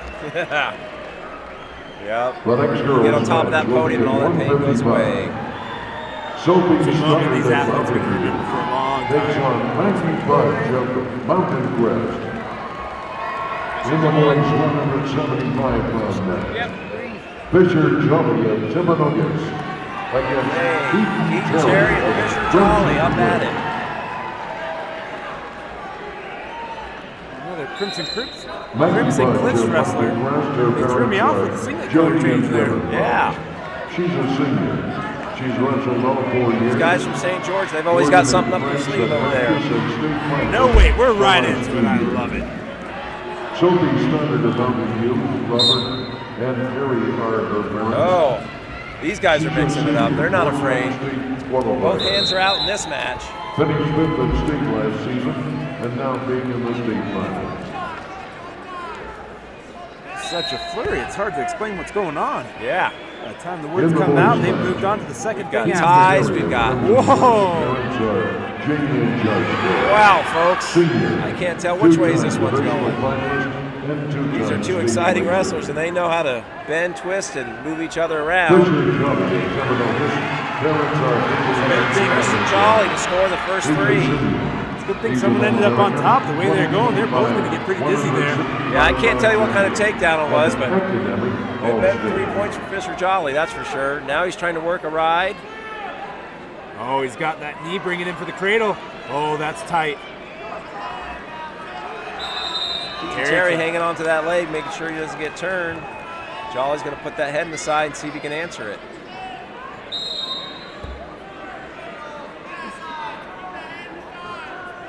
Jolly's got a little under a minute to work.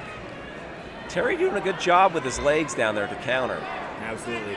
You usually hear about a lot of hand fighting when you're trying to break a cradle tie, but Jolly's doing some good stuff with his feet to kind of throw Terry. Oh, but not enough. Oh, it is. No back points. He is defending and there strong. we go.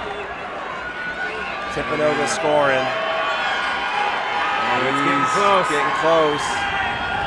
Got 20 seconds left, and there's the pin, folks.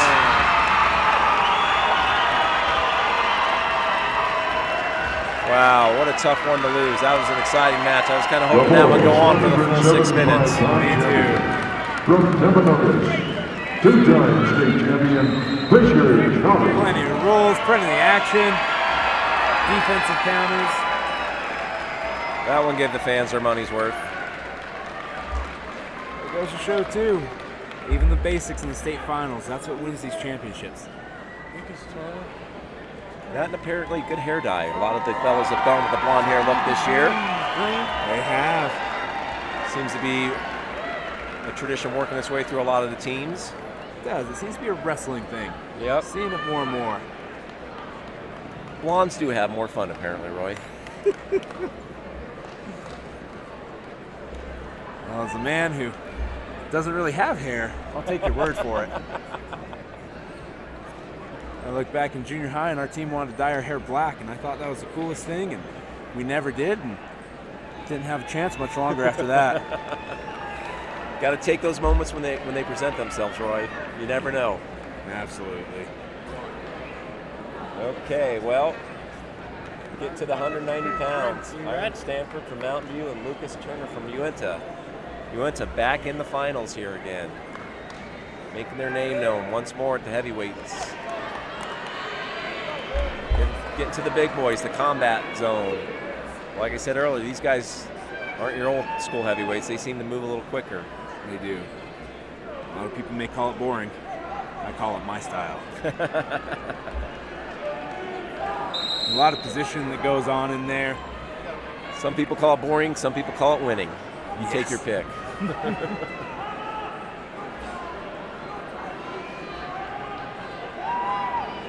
Strategy really does keep moving up, especially when you have these matches that are single point deficits. And the heavier weights too. It's one move that can make a huge difference and make all the difference in these matches. Iron Stanford being coached by Coach McGee over there, who knows a little thing or two about grappling. Yes, he does. He does the real stuff where there's some Ultimate Fighting Challenge, and he's been doing it for 16 years, folks. Quarters one, I will not argue with his call, whether I think he's right or wrong. Yep. That's a battle I do not want to pick. It was a pleasure meeting him tonight and making sure I stayed on his good side. I like my shoulders right where they are. Absolutely. Okay, well, we're in another bit of a waiting pattern here as we wait for the girls' match to conclude. And again, hoping these guys can stay in the zone and not find their way out mentally and have to regroup. There's a lot of pacing too. A lot of pacing. It's fun to see how each athlete has different directions. Some march back and forth on their coach's side, some go across the mat. So things you look at like that when you get bored waiting for the refs to start you. I wonder if it's something to do with where their fans are. Those UNA fans seem to be sitting right behind Lucas Turner's pacing. He knows where his support's coming from. He's pacing in front of that crowd. And there is a crowd there. They travel well. When there's a score from UNA, it seems like half the bleachers are up on their feet. Yep, that's what makes the sport great, folks. It's one of those towns that shut down when there's a wrestling match. They do. Great history, and UNA now going for what I believe is their 6th state title. Wow. In a row. I think that they have it pretty locked up. If you look at the scores now, UNA's at 273.5 points, and Timpanogos is next closest at 199. I think that UNA has this one cinched up pretty solid here. Yep. Hats off to that coaching staff and all the fans and town that support them. Absolutely. Philip Ketty has done some great things out there. They have a whole program. They build it up from the youth, and it shows. Yep. Good things happening out there. Rumor has it on a Friday night you can find a good barn and some hay on the ground and kids just going at it, wrestling. They don't get enough in the room. They just want to keep going all night long. I can imagine that.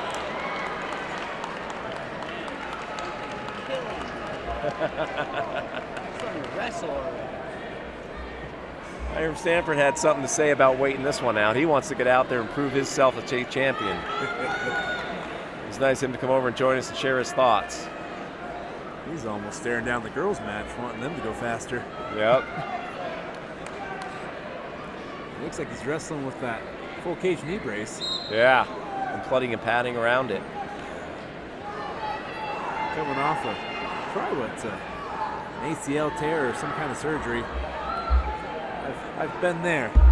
It's really amazing what they can do these days, though. Absolutely. Protect your leg there, make it a little bit of a lack of motion, but it's amazing how much you can still keep doing with those. His counterpart, Lucas, seems to have a pretty good sized brace on as well. Yes, he does. That's a little bit more than just your average knee pad. That's true. I see that now there. This sport can be a little brutal on the knees.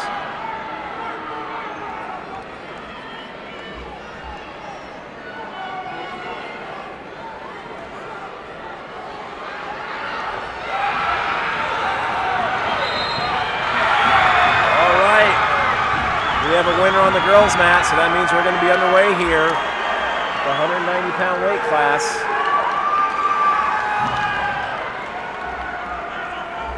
The girls' 155-pound champion from Mountain View. So another thing that gets kind of interesting is to see what the coaches are wearing. Some of them are sporting the full button down with the tie, and the others are just t-shirt and gym shoes kind of guys. You get the full range here. My favorite yesterday in the 5A finals, we had a coach in a shirt and tie, a suit jacket, ripped jeans.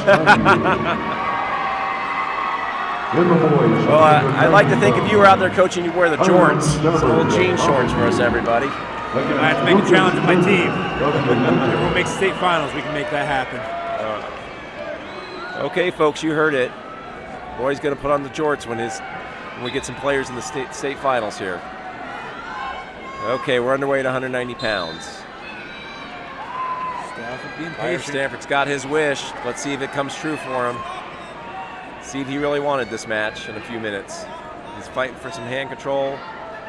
Moving his way up. He stands, he goes. That was in tight. I like the position. Hands aren't super low on the legs, but looks like he's ready to defend. Each kind of measuring their distance. You'll notice that as you work your way through the weight classes, there's an evolution of the stance height.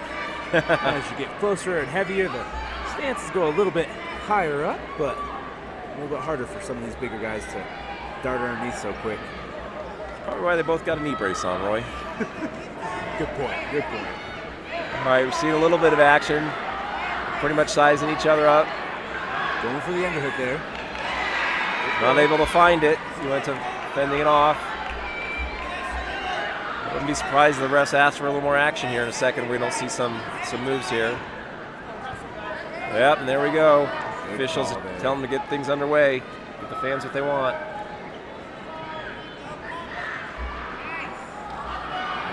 Both wrestlers staying in the center pretty well. No one's getting backed up to the edge. Stafford with some fakes there. I expect to see something quick coming here. He's starting to pick up the pace. It looks like he's starting to find his stride. I think there's an action here coming. All right, we're under 30 seconds. See if someone's willing to take a shot here to score in the first period. So he's going for the pinch headlock there. And he doesn't get it. Oh, it's a shot. Stanford in on a double. Gets No behind. control yet. Can he 10 get seconds it? left. He's now in tight on that knee, trying to work his way up. He's got 4 seconds. Does he? He's And got the control! the 3 with 1 second left. Well, Hiram Stanford showing you why he wanted that girls match over and him to get his shot on the mat, because he ends this period 3-0 in the lead. You may have to eat my hat about us heavyweights being a little slower nowadays. Yeah, That was boy, impressive. with 10 seconds left, he went under, around, and back down.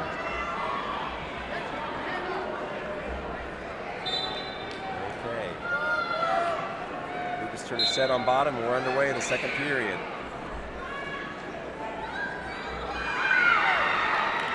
Stafford waiting. Stafford.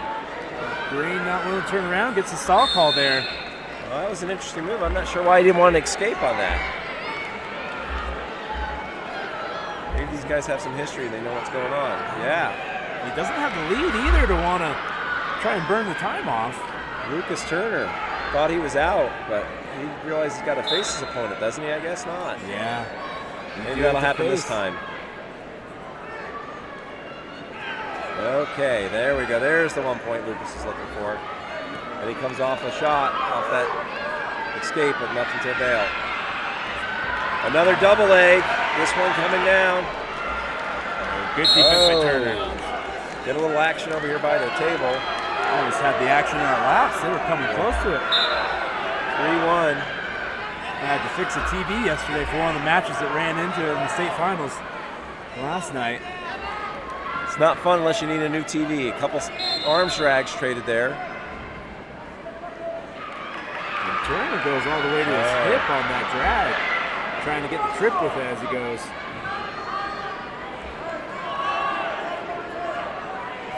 Okay, just over 1:15 left here. Second period. Turner's still in this. He's close enough that He just doesn't seem to be working anything. He seems to be letting Stafford set things up. he's being patient, but it almost seems like he's being a little too patient. Yep. Unless he's got something up his sleeve there. Stafford not in danger of a stall call at this point. He's taken some great shots, just hasn't been able to complete them.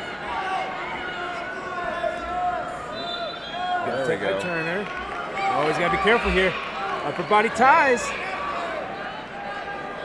Those big tie-ups can be fun, but they can be dangerous. There's the headlock. There's the head throw. Oh, and he misses it. Oh, but he recovers. Into a double leg. You get the trip. Oh, nope. How often do you see the headlock as a chain move to a double leg? Working inside that ankle there. Trying to get that sucked in to be able to finish it. We're close on time. We're going to stay in balance for a little bit longer. Oh, waterfall position from the heavier guys. Turner doing a good job to bring him back on the mat. But will he do it with enough time? Oh. And they say no control. The 170-pound champion. Okay. There's definitely a few in the crowd who disagree with that call. Luke Turner's got a couple points to make up here in this final period. He's going to let him up neutral. Oh. Working to get his takedown. Turner's going to need a takedown just to tie it.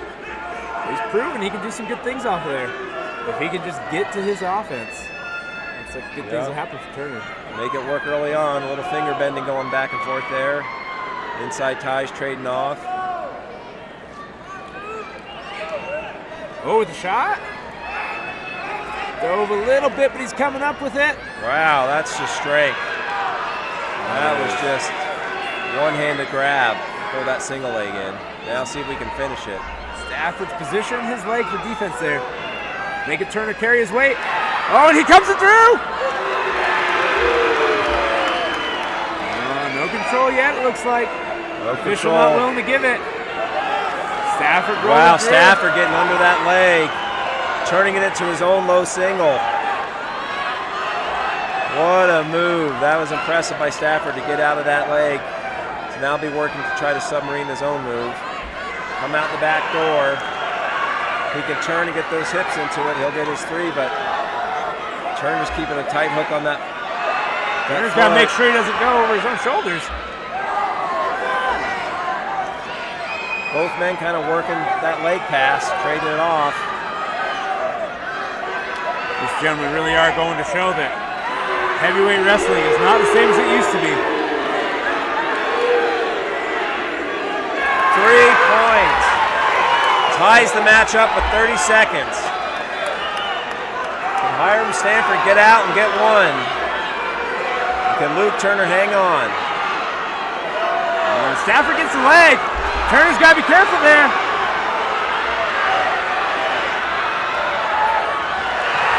With the one.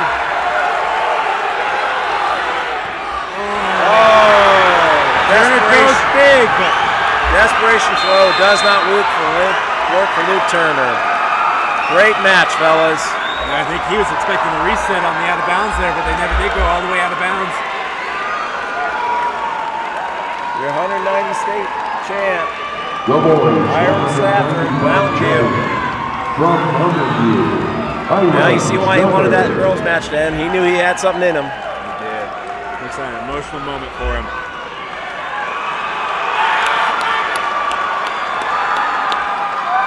The next girls match will be at 190 pounds. McKinley Correct of Uinta taking on Sadie Madrigal of Pineview. In the boys 215-pound match, Joaquin Looks like we Ruiz got Joaquin Rees of and Murray Titan Wright. against Titan 215 Wright state of finals Murray. here for a. This is the third time these guys have met this year, splitting it 1-1. Reese winning in the divisionals and Sadie Madrigal of Pineview. Wright winning down at the Super Beehive match.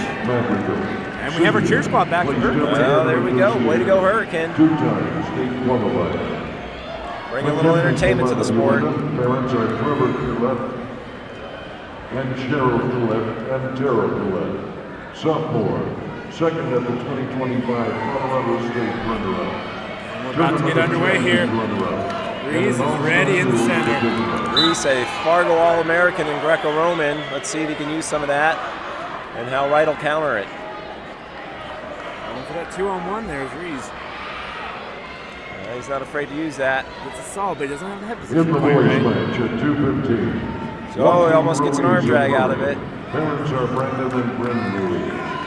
He's a junior. He was a 16 and under Greco State champion. Both sides each up. These guys are giants. I I hope they don't come crashing into this table. Tight and right at the ring. Parents are Yates. Might need a new table if that happens. He's a senior. Reese doing a good job working both shots and the upper body look. Now he's up. Both athletes staying active. He's going back to that 2-on-1. But Wright keeps the head position in there. Able to nullify that 2-on-1 a little bit. Yep. Reese now in on it. Let's see what he can do with it. Now he takes an overhook. Wright got that underhook to that leg. Didn't get the finish, but and Reese with a shot of his own. Reese doing a pretty good job at chain wrestling, but not able to get anything. Wright's able to kind of balance it. Tap and go.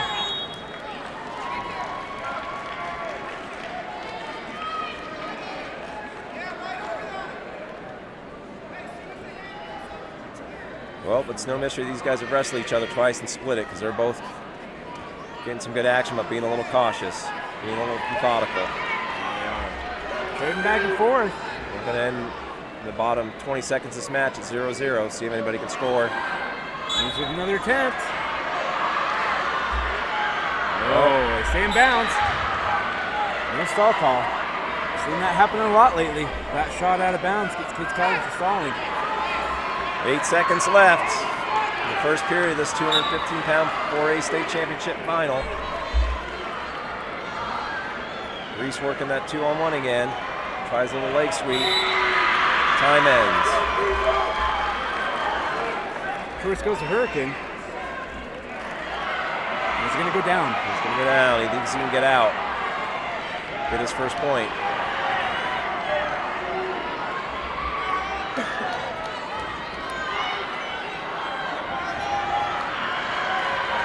All right, Reese in top position. We're underway in the second period. Looking for an ankle ride. Not a lot of action on bottom right after the whistle. It stays in good position. Wright looking to free that ankle. Oh, and Reese goes to the cradle but loses it. Oh! And Wright puts the action in quick. Reese down 4-1 after an escape and a takedown, and he gets the reversal. We're 4-2 now.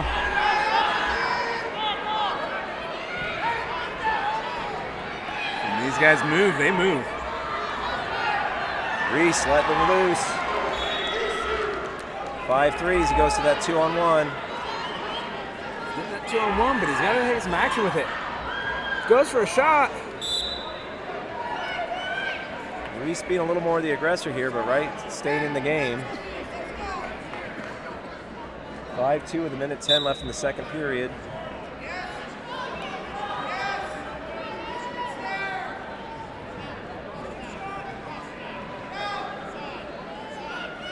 Both wrestlers kind of looking at an inside tie and a collar here. Not much action. Both thinking about what they're going to do next. Reese going back to that 2-on-1 and trying to circle the other side. Wright doing a good job of blocking him. There's some power in those snaps when they hit. And sprawl. Reese hits his hip. Oh, he's going for the standing switch.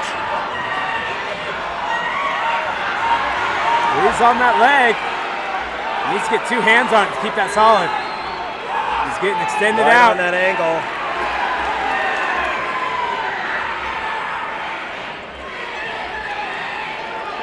He's looking to turn back into it.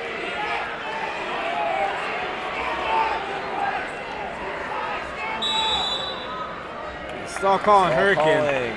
Hurricane. He's a little too content to just stay on that ankle and wait it out. 8-2. 12 seconds left in the second period. Can Reese cut the deficit with 12 seconds left and go in the third period? With some momentum on his side. Oh, he's up quick. And he's out. He does, folks. That is nice. It's now a 5-point match with about 4 seconds left. Curious to see where Reese is going to go for this.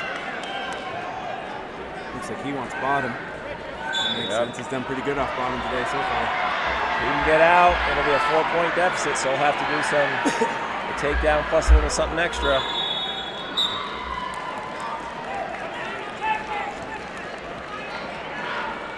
Getting back up there.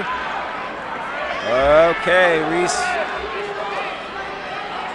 Now working that 2-on-1. What can he do with it? It's at the edge of the mat. Looking for that underhook. Greco All-American showing in him here.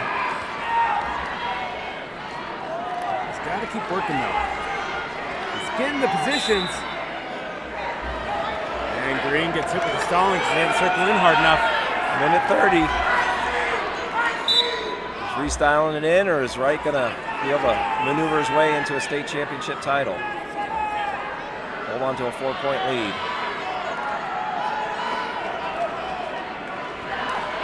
Reese getting the aggression there. Yes. Now it's going to be a stall call on red. 1 point. Green. That makes a takedown to tie it up. That's a big stall call there. That is. Reese needs to keep up that pressure. Oh, and the get. You gonna go for the knee pick there?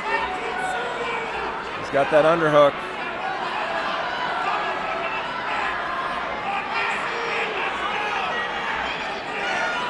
Coach Reese in the corner. Oh, with a drag.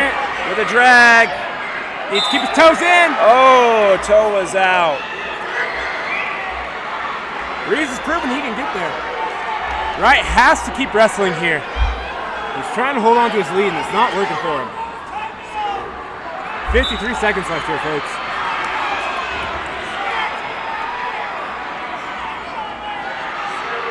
Reese needs to keep working. Reese has to keep that pressure up. He's got to move here. He can't let Wright just sit. This into something. He's got 30 seconds left to get behind. Take an ankle. Wright's just going to hold on to that leg. 30 seconds left here. Right. Reese is making a move. He's got a crossface. He's peeling that hand. With patience, can he get it? Oh, Reese ends up on his hip here. Oh, but he gets extended. Trying to get that leg in. And 3 takedown for Wright. The girls, 190 pounds. Comes back. Wright's going to win the tiebreaker, folks. To avenge the division loss. Titan Wright figured it out on this one. The boys, 215 pounds. Well, folks, from Hurricane. that was a big boy clash. Speaking of a big boy clash, Yeah. our heavyweights. The final match of the night. The big boys.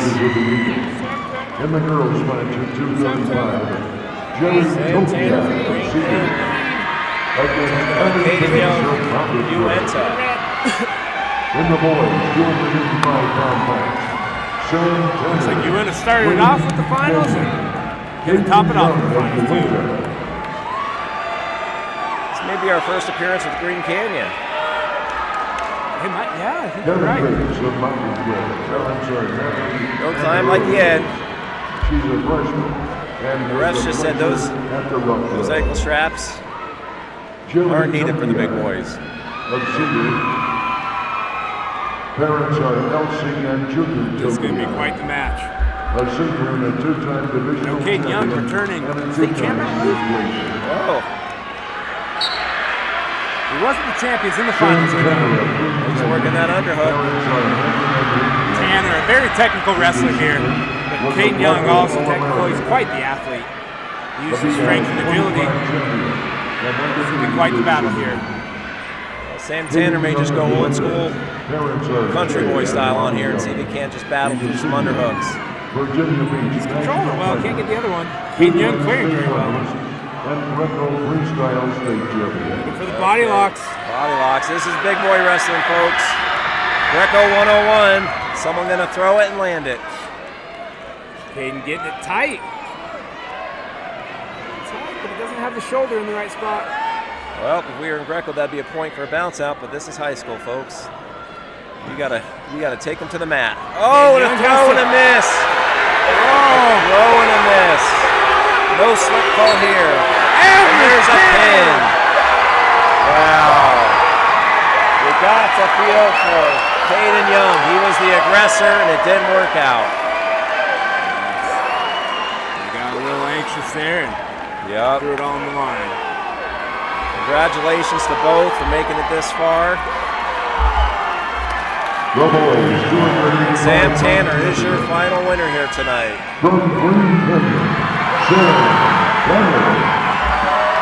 Big congratulations to all our finalists. The amount of time, work, energy, blood, sweat, and tears it takes to get to this level, it's impressive. It is. And thanks for all the fans that are supporting and family members that are watching. This is what sports is. This is one of the oldest Olympic sports out there, and it's what makes this country great. Yes, it is. Thanks, folks, for watching the 4A state finals for the boys championships. Hope you had as much fun as we did. I certainly did, and we'll look forward to seeing you guys again next year with a whole bunch of more combative chess matches. Oh yeah. Thanks Roy. Everyone.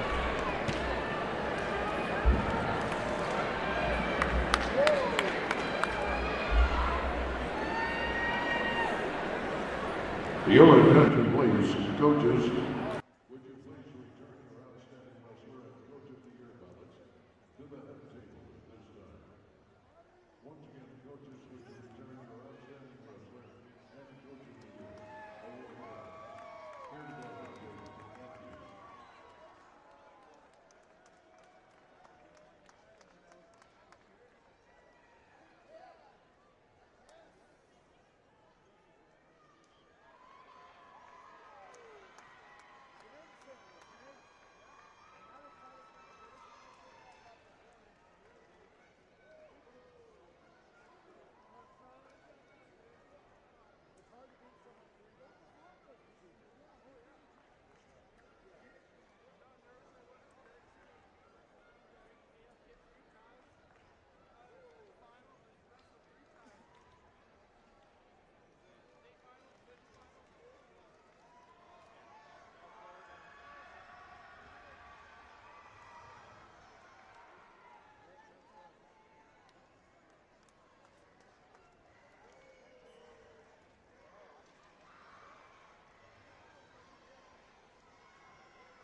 Godzilla